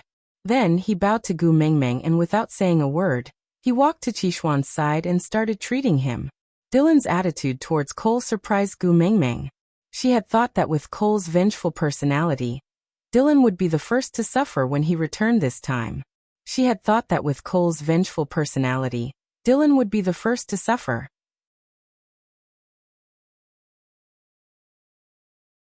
After all, it was Dylan who had helped Gu Mengmeng and Leah to pull Cole down from his position as the leader of the messenger's tribe to become a stray beast.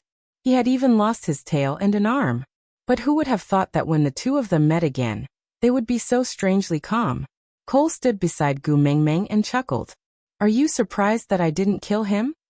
Gu Mengmeng didn't reply. She just stared at Qi Xian. Her heart was completely captivated by this son of hers. Cole glanced sideways at Gu Mengmeng quietly. You obtained the kiss of the ocean, right? Gu Mengmeng replied with a mm. She didn't want to waste any more time talking to Cole.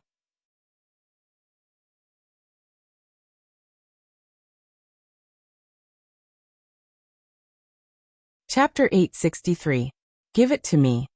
Cole stretched out his hand with his palm facing up, placing it in front of Gu Mengmeng. Gu Mengmeng glanced sideways at Cole warily. Cole chuckled and asked, Are you afraid that if I use the kiss of the ocean to activate the Beast King bloodline, Elvis and Leah will be in danger? Gu Mengmeng raised her brows and thought to herself, This Cole really knows a lot of things. Even a witch doctor like Leah did not know that the 7 treasures could activate the Beast King's bloodline, but Cole was so clear about it. Cole maintained his smile from start to finish, neither cold nor warm. He maintained an appropriate level of propriety, neither too intimate nor too distant. He maintained it at a level where Gu Mengmeng had no reason to fly into a rage, but could not easily ignore it. He said, No matter what, I have been the leader of Sauter for more than 10 years. It's not surprising that I know these things. Cole took a deep breath and raised his head. I have been at the peak of the 5th level for more than 10 years. With my abilities, I should be able to control the kiss of the ocean. If I really wanted to use it to activate the Beast King bloodline, would you still be willing to give it to me? Gu Mengmeng remained silent for a moment before chuckling. Why wouldn't I? This is what we agreed on. I'll gather everything for you, and you'll return my son to me. As for how you spend the ransom, that's your business. It has nothing to do with me. Cole closed in on Gu Mengmeng and looked into her eyes playfully. Aren't you afraid that I will kill your precious partner after I become the Beast King? Gu Mengmeng looked up and did not avoid Cole's gaze at all. She returned it with a sharp and cold stare. Don't forget, I am also a Beast King. Unless I die, no one can harm my mate. Cole straightened his back and widened the distance between him and Gu Mengmeng. With a teasing smile he said, So don't worry, I am not using the kiss of the ocean for myself. After all, if my opponent is you, I won't be able to fight at all. Gu Mengmeng scoffed at Cole's words, and did not intend to give any response. Cole continued, You should have realized that the kiss of the ocean can absorb toxins from the body. It's effective on you and it's the same for Qi Xian. So, I will use this treasure on Qi Xian. Gu Mengmeng was stunned. How did he know that the kiss of the ocean would be effective on her? Could it be that Cole even knew about her time with Elvis in St. Nazaire? Wasn't this too fantastical? After all, only Elvis and Gu Mengmeng were present at that time. She did not believe that Elvis would share such a thing with Cole. Cole could see the doubt in Gu Mengmeng's eyes, but he did not answer her. He just smiled and said, Can you give it to me now? If we have that, I believe Xian-er's injuries will heal a little faster. Gu Mengmeng retracted her gaze from Cole's face.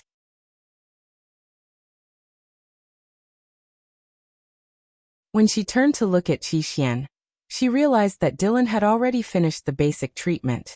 Gu Mengmeng. Gu Qi Xian Qi her and to Gu King Qi Xian Gu Mengmeng's up. Gu of. Try to avoid doing too much, especially not letting him get hurt again. Oh, and try to keep him calm and peaceful. This way he will recover faster. Then this subordinate will take his leave.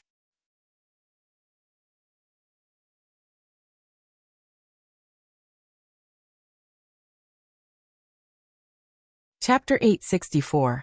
Gu Mengmeng didn't say a word and just watched Dylan's departing figure.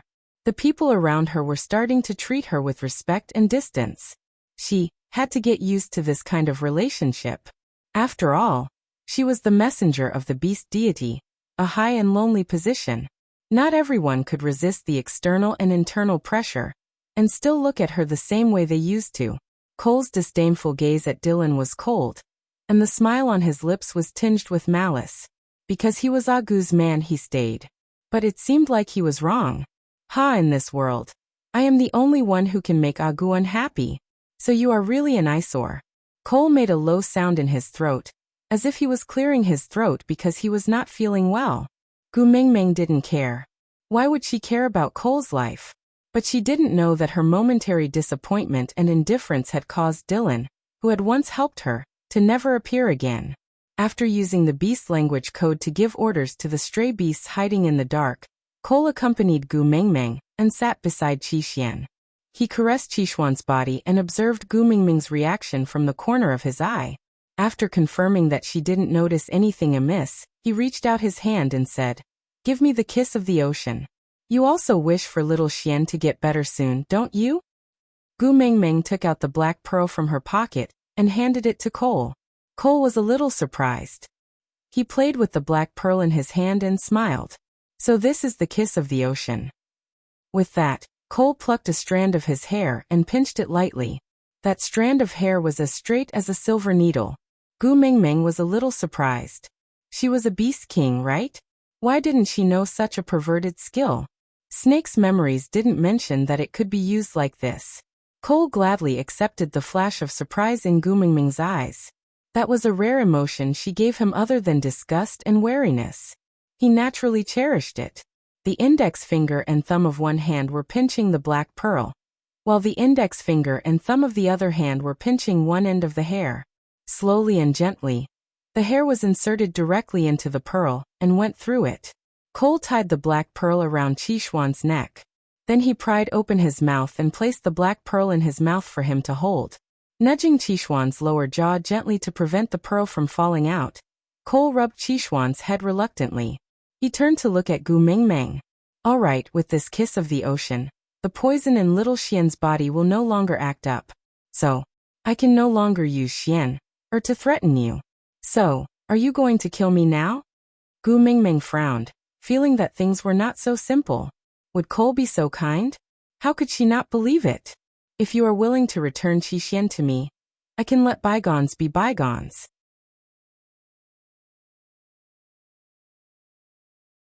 I will be my messenger of the beast deity, and you will be your stray beast king. We will mind our own business and live in harmony. Let bygones be bygones. Cole chuckled helplessly. If that's the case, I might not be able to return little Xian to you. I want to be the most special existence in Agu's heart. If I can't especially like and love him, then I will especially hate and loathe him. Aside from the topic, March would be over in 10 days. Susu was working hard to save her manuscript. She needed motivation. For example, tickets.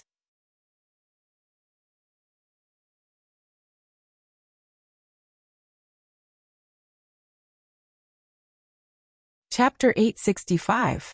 Gu Mingming stepped in between Cole and Qixuan and raised her head. Sorry, I already know. Now that Qixuan is fine, do you think you still have the ability to snatch him away from me? Cole stood at his original spot without moving. How do you know that he won't want me no matter what after he wakes up? Gu Mingming frowned. Her heart felt stifled. She could not deny that as his biological mother, she did not spend as much time with Qixuan as Cole. She always had various matters to settle, and would often leave her sons to Sandy to take care of. As for her as a mother, she really did not seem to be a competent one. As for Cole, he had been by Qixuan's side day and night ever since he had brought him along. He was still a child after all. His thirst for familial love was so strong. It was her negligence that had given Cole a chance. Judging from how he had blocked Elvis's attack for Cole, without any regard for his own safety, it was obvious that his need for familial love had reached a certain level. He would definitely look for him after he wakes up. She could easily kill Cole now. But what would happen after that? How would she deal with the psychological damage she had caused to Qixuan? She had neglected him and failed to provide him with companionship. Then she had deprived him of the consolation he had found. Clenching her fists, Gu Mingming's eyes were filled with anger. Cole lowered his head. It's that gaze, the way he only looks at me. It makes my heart beat faster. Gu Mingming took 2 deep breaths and suppressed the irritation in her heart. She said, Before I change my mind, get lost from my sight. Cole nodded and placed his right hand on his left chest.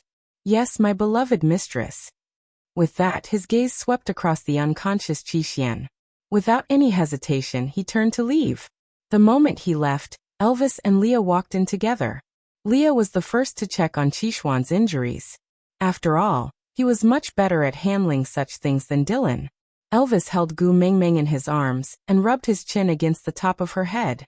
Seeing that she was safe and sound, he finally relaxed. I clearly know that he has no ability to hurt you, but I still can't help but worry. Xiaomeng, as long as I can't see you, I will feel uneasy, as though I will lose you. Can you not disappear from my sight again? Gu Mingming pressed her face against Elvis's chest and listened to his breathing and heartbeat. After a while, she said, Cole gave the kiss of the ocean to Qi. The poison in Qixuan's body will no longer act up. She looked up at Elvis and asked, Hubby, did I do something wrong? Elvis frowned, his heart aching for the sadness in Gu Mingming's eyes. Gu Mingming's cold, unyielding facade against Cole was completely removed in front of Elvis. She was soft and sensitive, full of guilt towards Qi.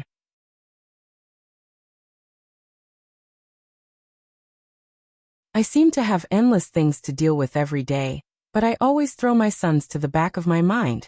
If I had been by their side, Cole would not have had the chance to take advantage of me. She took advantage of the fact that Qi needed to be concerned about her. I didn't give my sons enough love to support their growth. I should have realized this when Burke appeared, but, hubby, I really wonder if I'm a bad mother?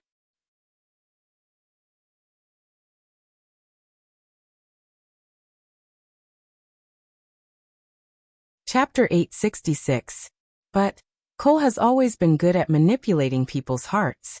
No matter what he says to you, he must have an ulterior motive. If you let him manipulate you, you will fall into his trap. Xiaomeng, you must believe in yourself and our sons. They are wolves, not sheep reared in captivity. They need to be trained to grow sharp fangs and claws. Believe in our sons. Gu Mingming's eyes welled up with tears at Elvis's words. I thought you didn't like them. Gu Mingming sobbed. Elvis kissed Gu Mingming's tears away and placed her in his arms. They are flesh that fell from your body. How can I not like them? But, Xiaomeng, what drives one forward is never the faint light in the darkness, but the bottomless abyss behind them. They were born in our family and are destined to have an extraordinary life. If they are not strong and mature, not only will they put themselves in danger, they will also implicate their families and even the tribe to struggle with them in this muddy whirlpool. Sometimes, being heartless is also a form of love. Do you understand? Gu Mingming nodded in a daze. She wiped away her tears and said, You understand the rules of survival in the beast world better than me. I believe that your decision is logical. But hubby, my heart still aches for them. Elvis kissed Gu Mingming's brow. It's all right. I will be in charge of the darkness and cruelty. You will be in charge of caring and gentleness. If you want to care for them, do it. If you want to protect them, do it. If you quarrel with me because of them, it's all right too.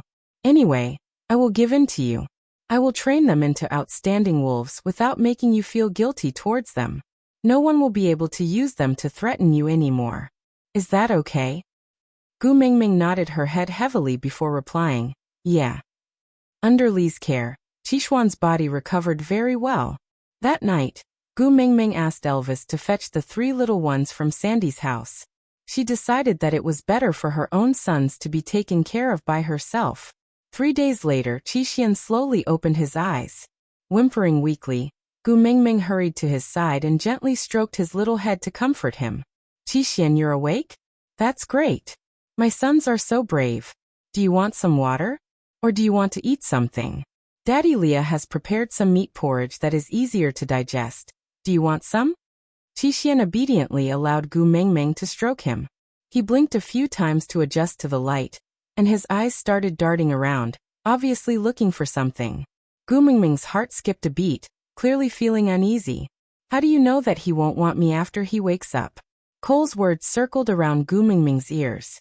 Gu Mingming didn't even need anyone to translate for her to easily understand the beast language that Qi was hiding in his throat.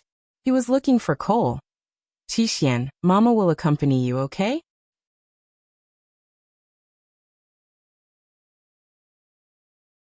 Gu Mingming gently wrapped her arms around Qixuan's neck and gently kissed his little head. Mummy promises that I will never abandon you guys again. No matter where I go, I will bring the four of you with me. So forgive Mummy for my negligence in the past and give Mummy a chance to change, alright? Qixuan nodded.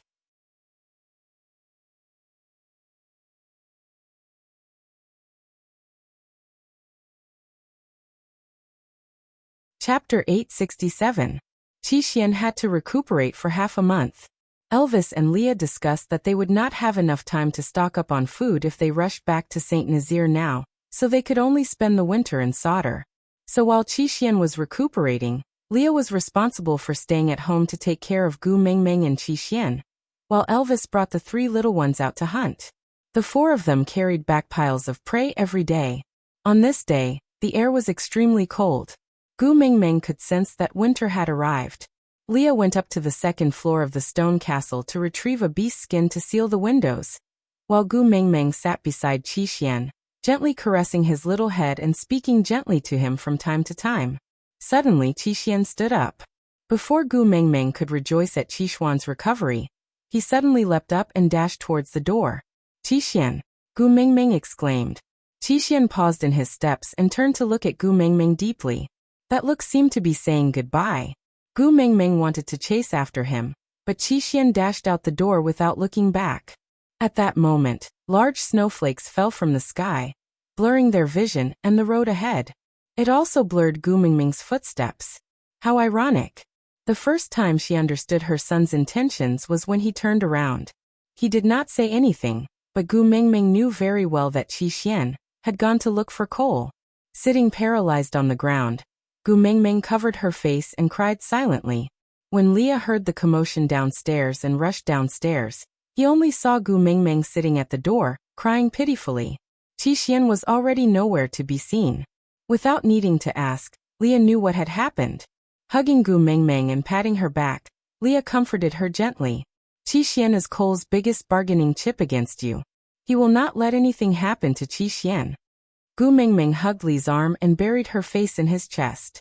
She knew that Cole would not let anything happen to Qixuan. She was crying because Qixuan's resolute back view was like a sharp sword piercing through her heart. Cole's words. How do you know that he will not insist on me after he wakes up? From the start, Gu Mingming had been living in fear of losing Qixuan. And that look from Qixuan, it was as if he was saying, Mummy, I'm sorry. Goodbye, Mom. Between her and Cole, her Qixuan had chosen Cole. It wasn't because of the poison, he wasn't forced. Cole didn't even appear in front of him during this period of time. But in Qixuan's heart, Cole was already more important than his own mother. Gu Mingming felt as if her throat was being gripped tightly by someone. No matter how hard she tried to breathe, she still felt suffocated. She had lost Qixuan. She had really lost Qixuan. That feeling was as if someone had used a knife to forcefully cut out a piece of flesh from her heart, causing blood to spurt out. When Elvis and the three little ones returned, Gu Mingming had already cried herself to sleep. Leah handed Gu Mingming, whose eyes were swollen like peaches, to Elvis. He sighed and said, How about I go look for her? Elvis shook his head and said, If he has his eyes set on Cole, even if you kidnap him back, he will still run away again. Forget it, let him be. My son Elvis can be responsible for his own life. Since that was the path he wanted to walk, even his parents had no right to stop him. As for Xiaomeng,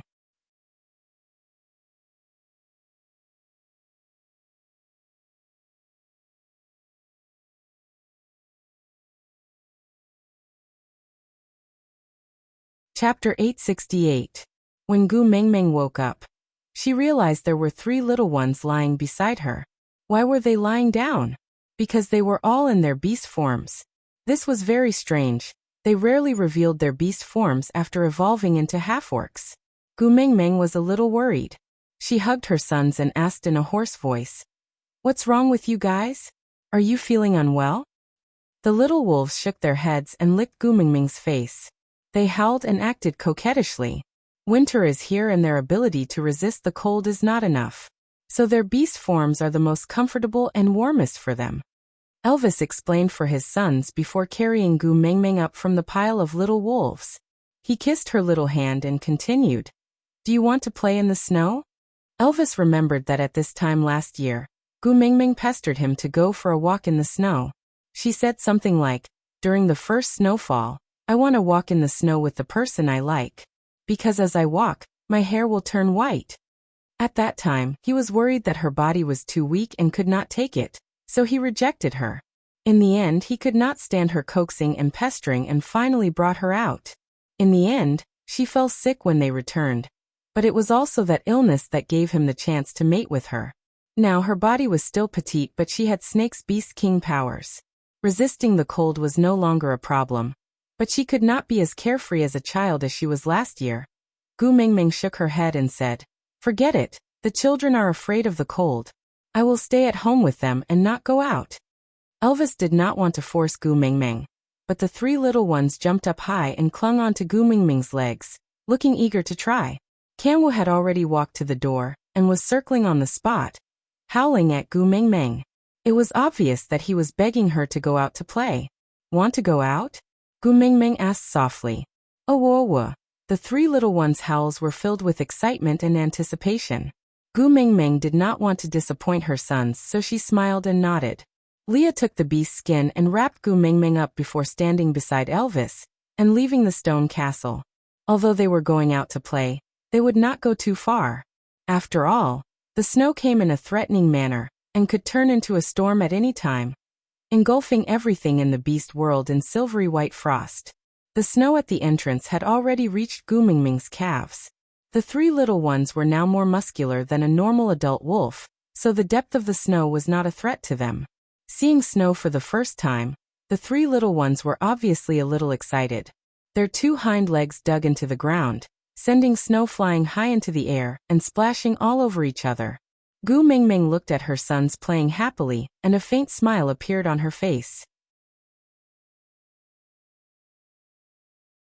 It would be great if Qixian was here too. Since she was no longer in the mood to play, Gu Mengmeng nestled in Elvis's arms and watched her three sons play around. Pa! A snowball smashed onto Elvis's face and some snowflakes splashed onto Gu Mengmeng. Gu Mengmeng turned around and saw Leah looking at them with a sneaky smile, while the second snowball was already on its way. Elvis frowned and easily dodged the second snowball. He then smiled at Gu Mengmeng and asked, "Xiaomeng, can I beat him up?"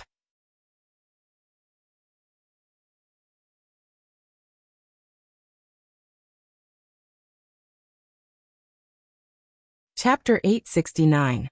The two adults and three kids played around Gu Mengmeng, forcefully smashing the melancholy in Gu Mengmeng's heart into pieces.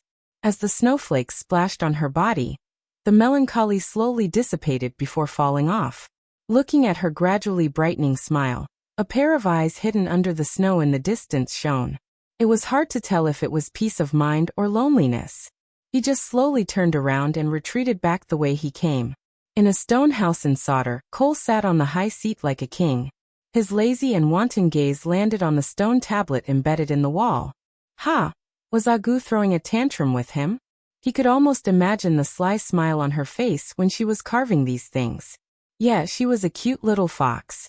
Using this stone tablet to tell him that she knew where his abilities came from? So, this stone tablet was carved by Agu thinking of him, right? What a great gift. The sound of a body swaying could be heard from the door.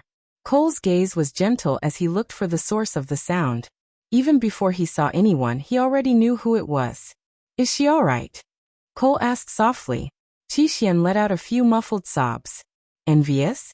Then why don't you show yourself? If you are willing to go back, she will be happy." Cole's lips curled into a playful smile. He waved his hand and Qixian jumped onto his knees. He lay down with his legs crossed, like an obedient large pet dog. Hearing Qixian's reply, Cole's smile deepened.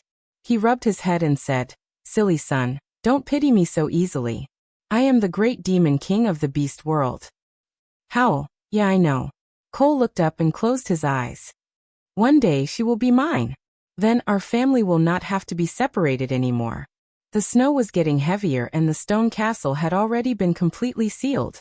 The structure of the stone castle was more complete than the cave, and was closer to the style of modern architecture. There were 2 levels, with 7 rooms upstairs and 4 rooms downstairs. The hall was a more spacious area. Elvis had started a fire here to cook and keep warm. The food was piled up in the room on the first floor.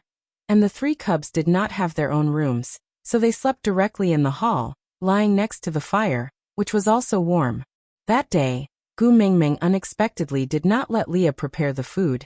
Instead, she personally prepared a sumptuous meal. The 3 little ones circled around Gu Mingming, full of curiosity towards the food in their mother's hands. After working for a long time, although the ingredients were limited, they still managed to fill the table. Gu Mingming leaned into Elvis's arms and kissed the side of his face lightly. She said, "Hubby, happy first anniversary of our mating." Elvis felt as if a warm current had flowed into his heart, making it extremely soft.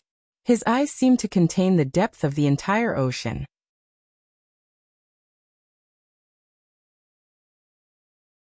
He said gently, "So you've been busy today to celebrate your first year as a partner?" Gu Mingming nodded. "This is an important day for us, isn't it?" "Yes." Elvis kissed her temple. Actually, to him, from the moment he saw Gu Mingming in the lake, every day was an important day. But because of Gu Mingming's concern, the day of mating became an important day for Elvis. It was the most important day.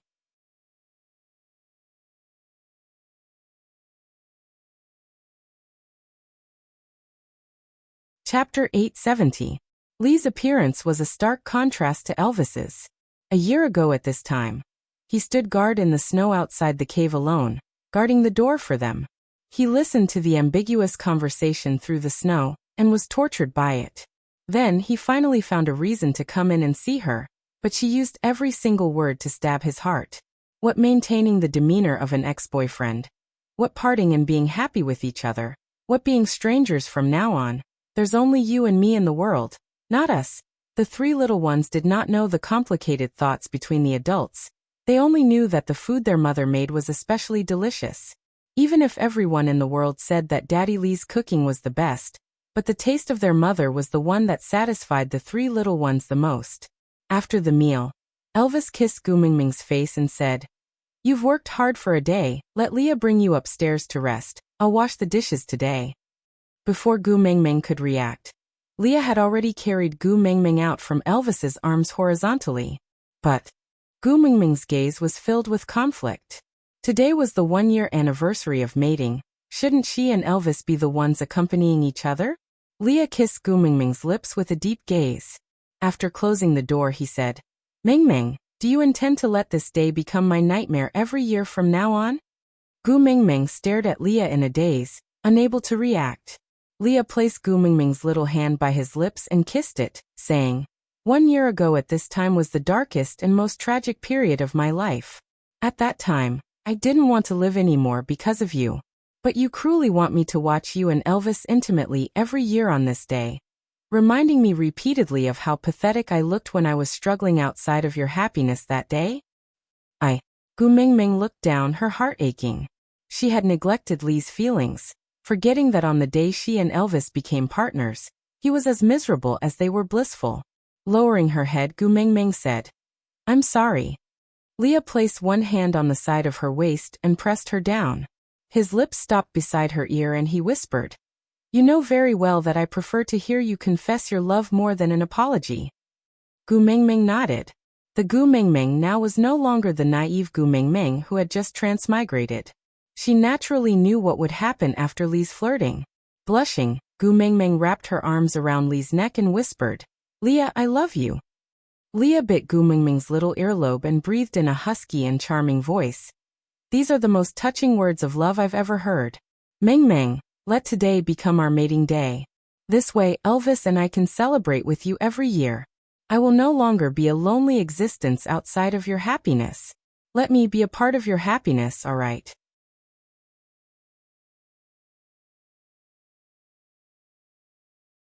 But we made it at the end of the rainy season, not now. Gu Mingming remembered that the date of their mating was not far from the anniversary of Snake's death.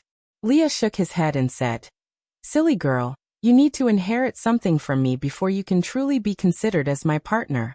At most, it was considered an engagement.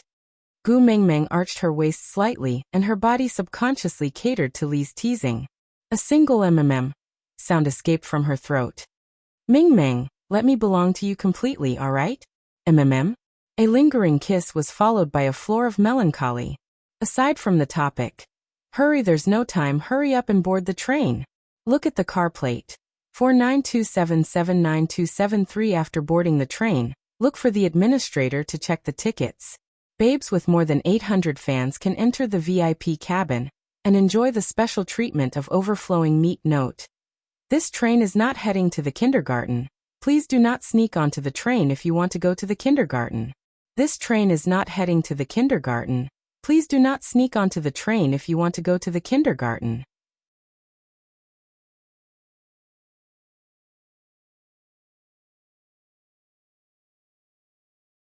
Chapter 871. Every winter, the flow of time would become a mystery. Gu Mengmeng did not know how long she had slept for, and when it was day and night. But when she finally could not endure the empty fort strategy, and woke up amidst the waves of protests, she was lying in between Elvis and Leah. She looked up and saw two pairs of eyes staring straight at her. Thinking of the craziness that day, Gu Mengmeng really wanted to find a piece of tofu and knock herself to death. She did not have the face to see Leah or Elvis. Gu Mengmeng sat up and pretended not to see them, walking straight to the door. Did you not serve her well? Elvis's voice sounded behind Gu Mengmeng, obviously questioning Leah. This sentence made Gu Mengmeng's hair stand on end. She was like a cat whose acupoints were hit, arching her back as if she had stepped on an electric switch. Leah was confused. It can't be. Her reaction that day was quite satisfactory. She fainted after that, and I stopped because I could not bear to torture her anymore. Could it be? Do you usually continue after she fainted? Gu Mengmeng really did not want to listen to Elvis and Leah discuss their experiences of doing OXX with her. So she turned her head and glared at them, blushing. I'm hungry, I want to eat. Seeing her expression, the two of them then understood that Gu Mengmeng was shy and not dissatisfied with Li's expression. Chuckling, Elvis reached out and opened his arms, saying, Xiao Meng, come here. What? Gu Mengmeng blushed and did not move an inch. Leah needs time to cook. Lie with me for a while more. Leah had already stood up and walked to Gu Mengmeng's side. He carried her horizontally and placed her back into Elvis's arms. He covered her with a beast's skin and kissed her forehead, saying, There will be food soon, don't be anxious. Li's words could not be more serious, but it made Gu Mengmeng's face turn even redder. Damn fox. It was all his fault for saying eat and eat nonstop that day. Every time she heard the word eat, those indescribable images would replay in her mind, and she would soon be traumatized. Although Leah had the intention to continue teasing her, she had slept for a long time after all. Coupled with the intense exercise before sleeping, she was definitely hungry. He was not willing to let his darling Mengmeng starve to death. Thus, he gave up on enjoying the cute look of her getting angry, and directly went downstairs to cook. Do you feel any difference in your body? Elvis asked as he adjusted the beast's skin covering Gu Mengmeng's body. Ah. Gu Mengmeng's brain had turned into paste and she could not react at all. She did not know what Elvis was asking. Elvis stroked Gu Mengmeng's left ear gently and smiled.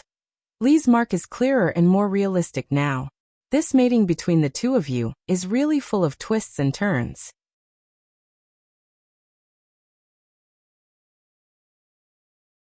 However, since you've already mated with him, you should be able to inherit something from him. Gu Mengmeng buried her face into Elvis's chest. Mating anniversary and burning with another male. Ha! She did not even dare to imagine how Elvis came that day. Elvis understood Gu Mengmeng's thoughts. He hooked her little chin lightly and made her look straight into his eyes, as if he wanted to pour the depth of the entire ocean into her. He said slowly with a low and mellow voice, As long as I don't lose you, I can endure anything. I'm your partner and so is he. If he suffers on that day every year, you will be sad. And I won't do anything that will make you sad. Isn't that right? Digression. Why was Elvis's first reaction that Leah did not serve her well and not Gu Mengmeng's shyness?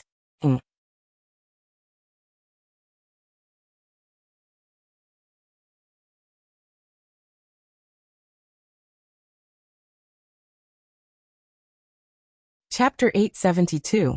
Gu Mengmeng did not continue discussing this topic. From the day she accepted Leah, she knew that she was destined to be in a state of debt when it came to matters of the heart. Elvis and Leah treated her well, so she could only be grateful and try her best to love them even more. Leaning into Elvis's arms, she rubbed against his chest and listened to his heartbeat. Gu Mengmeng felt at ease, as if she had found someone to rely on. Elvis stroked her hair lovingly, letting her nestle in his arms like a docile and lazy cat. He did not wish for his compromises to become a burden in Gu Mengmeng's heart. In the beast world, any half-orc female would have more than 10 males in her family. A complete female's family would have 30 to 50 members, and the first beauties of each tribe would have more than 100 partners. But Gu Mengmeng only had him and Leah. Even so, she always felt that she owed them, and this made his heart ache. What he gave was not enough, but she already felt that she was too greedy and always took care of their emotions carefully. How good would it be if she could be more willful? That way, she would be much happier. As the food in the house had all been processed, coupled with Lee's superb culinary skills, the meal was prepared very quickly. When Gu Mengmeng smelled the aroma of the meat and woke up, Leah was already standing downstairs, using stone bowls to serve rice and meat to everyone. Gu Mengmeng ate while looking at her 3 sons, her heart filled with warmth. If only Qi Xian was here too. Just as she was thinking, a strange sound came from the corner. Elvis and Leah turned around sharply. Gu Mengmeng immediately shielded her 3 sons behind her, then stared at the sound with her guard up. 2 stone slabs were pushed open, and a person walked out from the corner. Without seeing his face clearly, Gu Mengmeng could already tell who it was from his scent. Cole. Cole did not have time to care about Elvis and Lee's guard up. He walked straight to Gu Mengmeng and said with a serious expression, "Ah Gu, follow me. Something happened to little Xian." Gu Mengmeng felt as if all the blood in her body froze in an instant, and her mind exploded. Without thinking about anything else, she walked towards Cole. Elvis held her waist and hugged her. "Xiaomeng, calm down." Gu Mengmeng turned back to look at Elvis in a daze. Her entire body was trembling and she could not utter a complete sentence. Calm down? How could he calm down? Qi Xian was her son. He was the one who had lost the most money and wanted to make it up to her. It was a piece of flesh that had fallen off her body. "Ah Gu, you know that I won't use little Xian to lie." Cole grabbed Gu Mengmeng's wrist and said, "Time is tight, I don't have time to explain." She then raised her head to look at Elvis and Leah. "Follow me if you're worried. Don't waste my time." Elvis pushed Cole's hand away and carried Gu Mengmeng in his arms.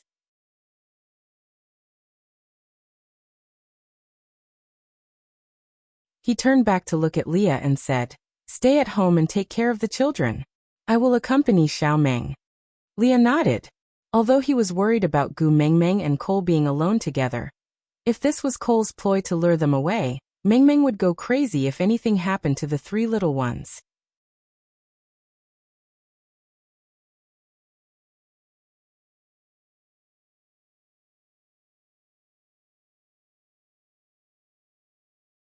Chapter 873. Gu Mengmeng did not have a good sense of direction to begin with.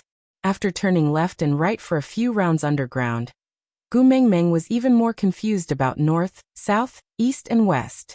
Only when a ray of light appeared in front of her did she know that she had arrived.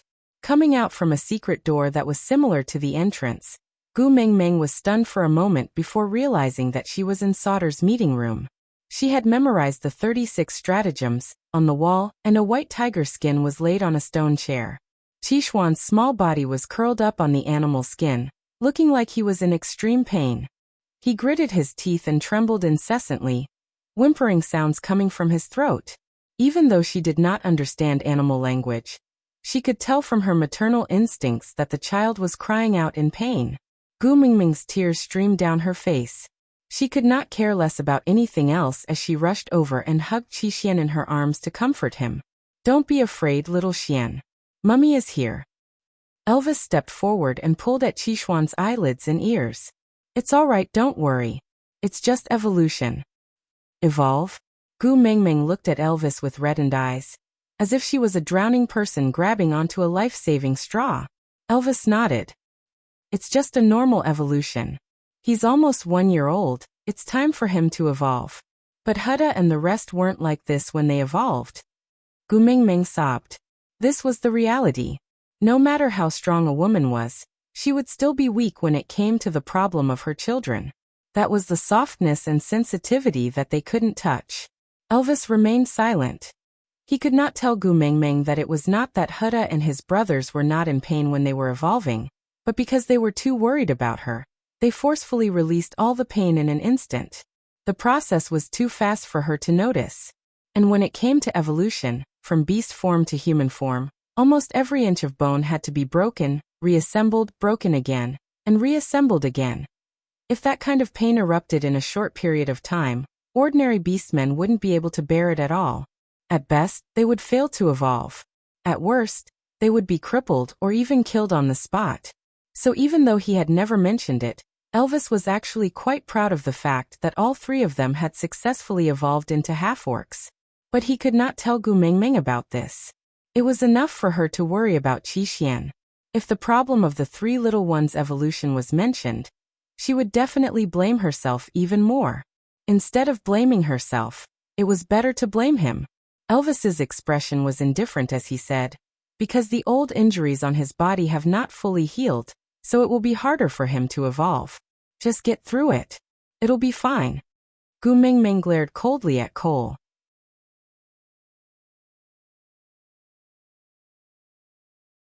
If not for his scheme, Qi Xian would not have been injured by Elvis. This debt would naturally be placed on his head. Cole did not think that Elvis was trying to push the blame onto him. After all, he was best at manipulating people's hearts. From what he saw, Elvis's words were just trying to shift the blame onto someone else. But it didn't matter. Just like what he said, if he couldn't become someone that Gu Mingming especially liked and especially loved, then she would hate him even more. In any case, it wasn't just one or two things that she hated about him. One more or one less thing made no difference. Hence, Cole did not refute and only said, evolution is the critical period for Qi Xian. He does not have enough battle experience and has too little experience. I'm afraid that he doesn't have enough power to support his evolution. Even though he has the support of the kiss of the ocean, his body is still too weak due to the poison. So, Agu, you have to help him. Out of topic. Today's update has ended. Regarding the issue of breaking updates in March, Susu wants to apologize to everyone here. The editor requested that I have 250,000 chapters in stock. Yes, she changed her words. She clearly said 200,000 previously, but I only have 140,000 chapters in stock now, so I won't have a chance to be recommended in March.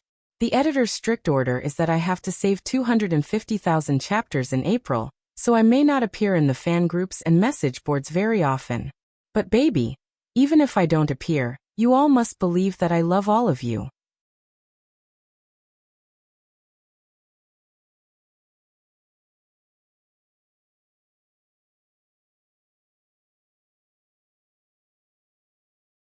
Chapter 874. How can I help? Gu Mingming looked at Cole with reddened eyes. A drop of blood. Cole replied, you have the blood of the Beast King in you. Just a drop of blood is enough to help little Xian overcome this crisis. But Gu Mingming would not hesitate even if she had to bleed herself dry in exchange for Qishuan's safety, much less a drop of blood. The key was that her body was poisonous, especially her blood. Although she had been wearing the kiss of the ocean for many days and could now mate with her partner, that was only possible when Elvis and Leah were powerful enough. In other words, it was not that Gu Mingming was not poisonous, but that her poison had been diluted by the kiss of the ocean. In addition, Elvis and Leah had antibodies in their bodies, so they could rely on their strength to not be poisoned to death by her. That was all. But blood was different. Just a drop of blood was enough for Gu Mingming to turn a 100-meter radius into barren land. Giving such a drop of blood to Qi Xian? Was she helping him? Was she sure she did not want to kill him? Cole understood Gu Mingming's worries. He pointed at the kiss of the ocean on Qishuan's neck.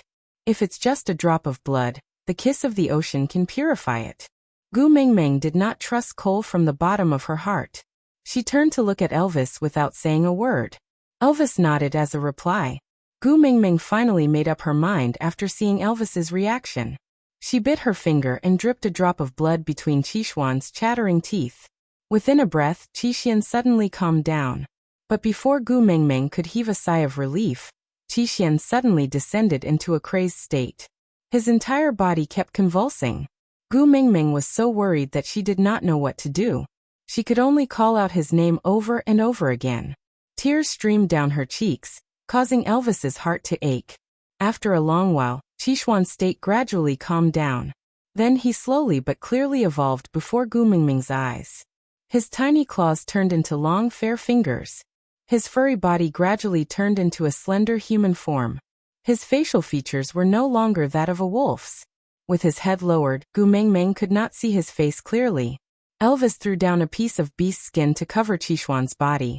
He did not like Gu Mingming to see other males naked, even if it was his son. This is considered to be over? Gu Mingming looked up at Elvis. Elvis scooped Gu Mingming into his arms and nodded, replying, yeah. The Beast King's bloodline is indeed different. It actually allowed little Xian to skip the half-beast stage and evolve into a rank 1 beast man.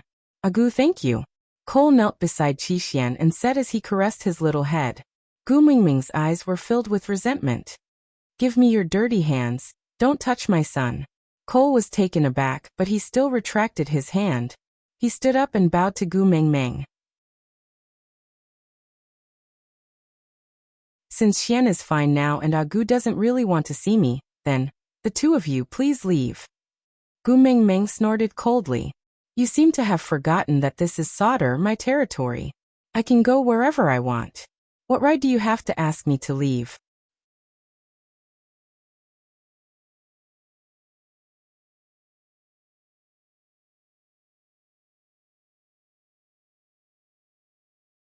Chapter 875.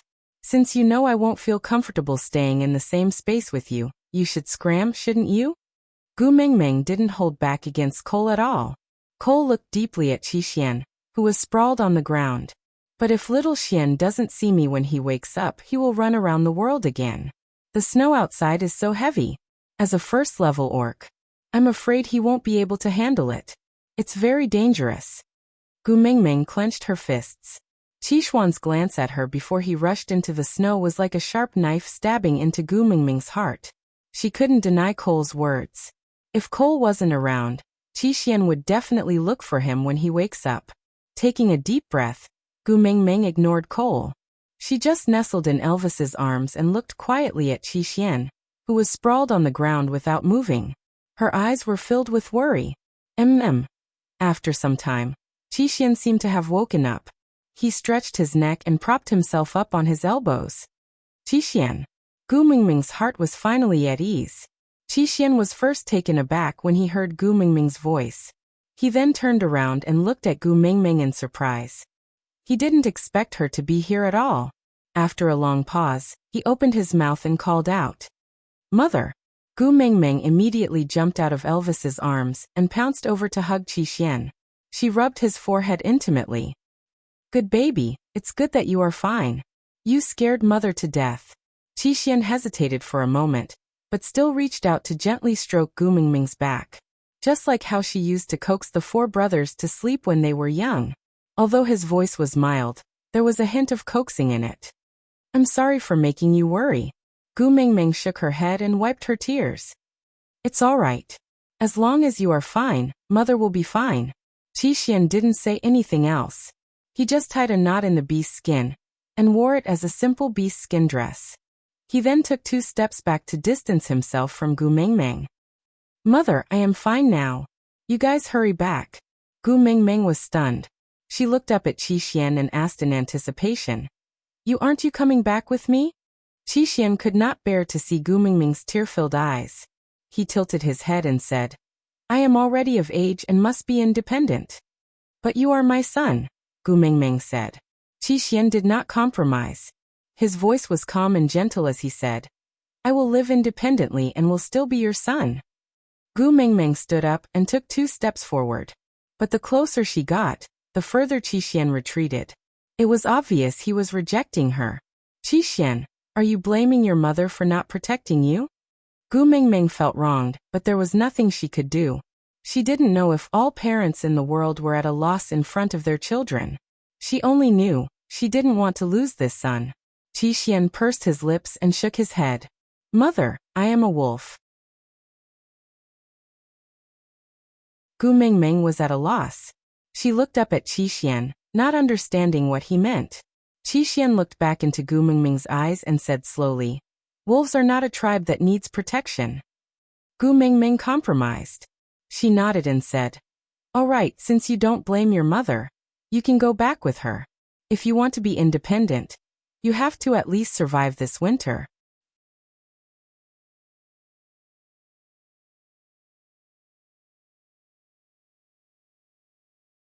Chapter 876. Qi Xian. Gu Mingming wanted to say something, but Qi Xian interrupted her.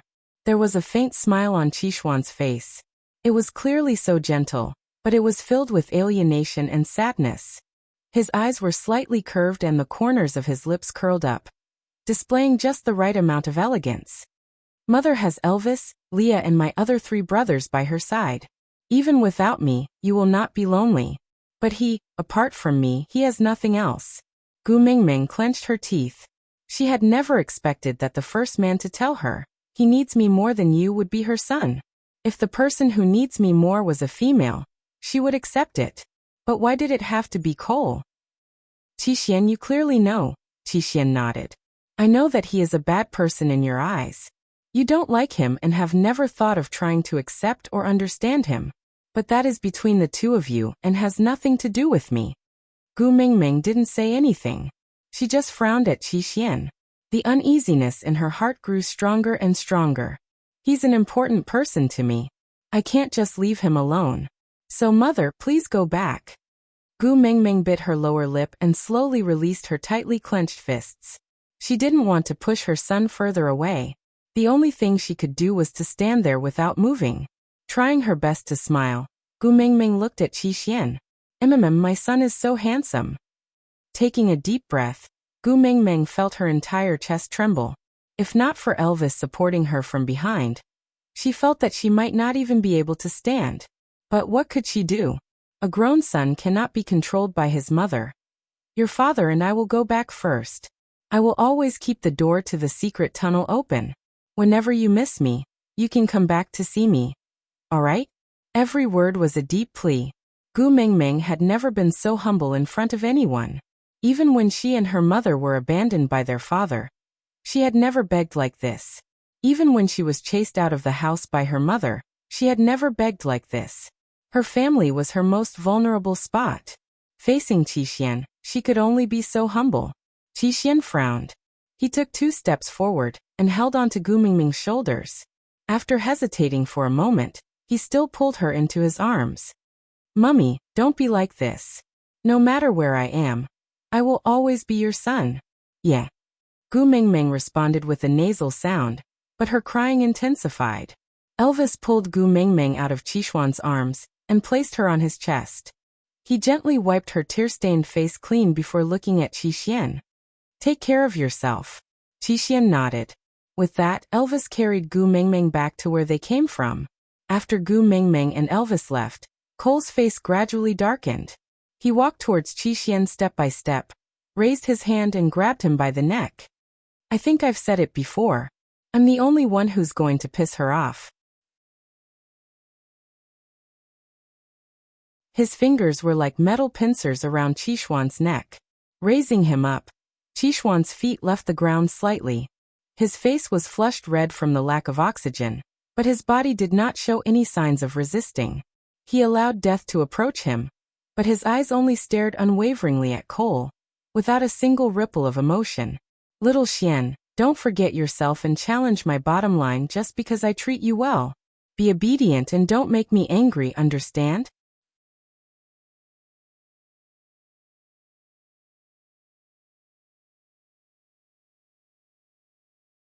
Chapter 877.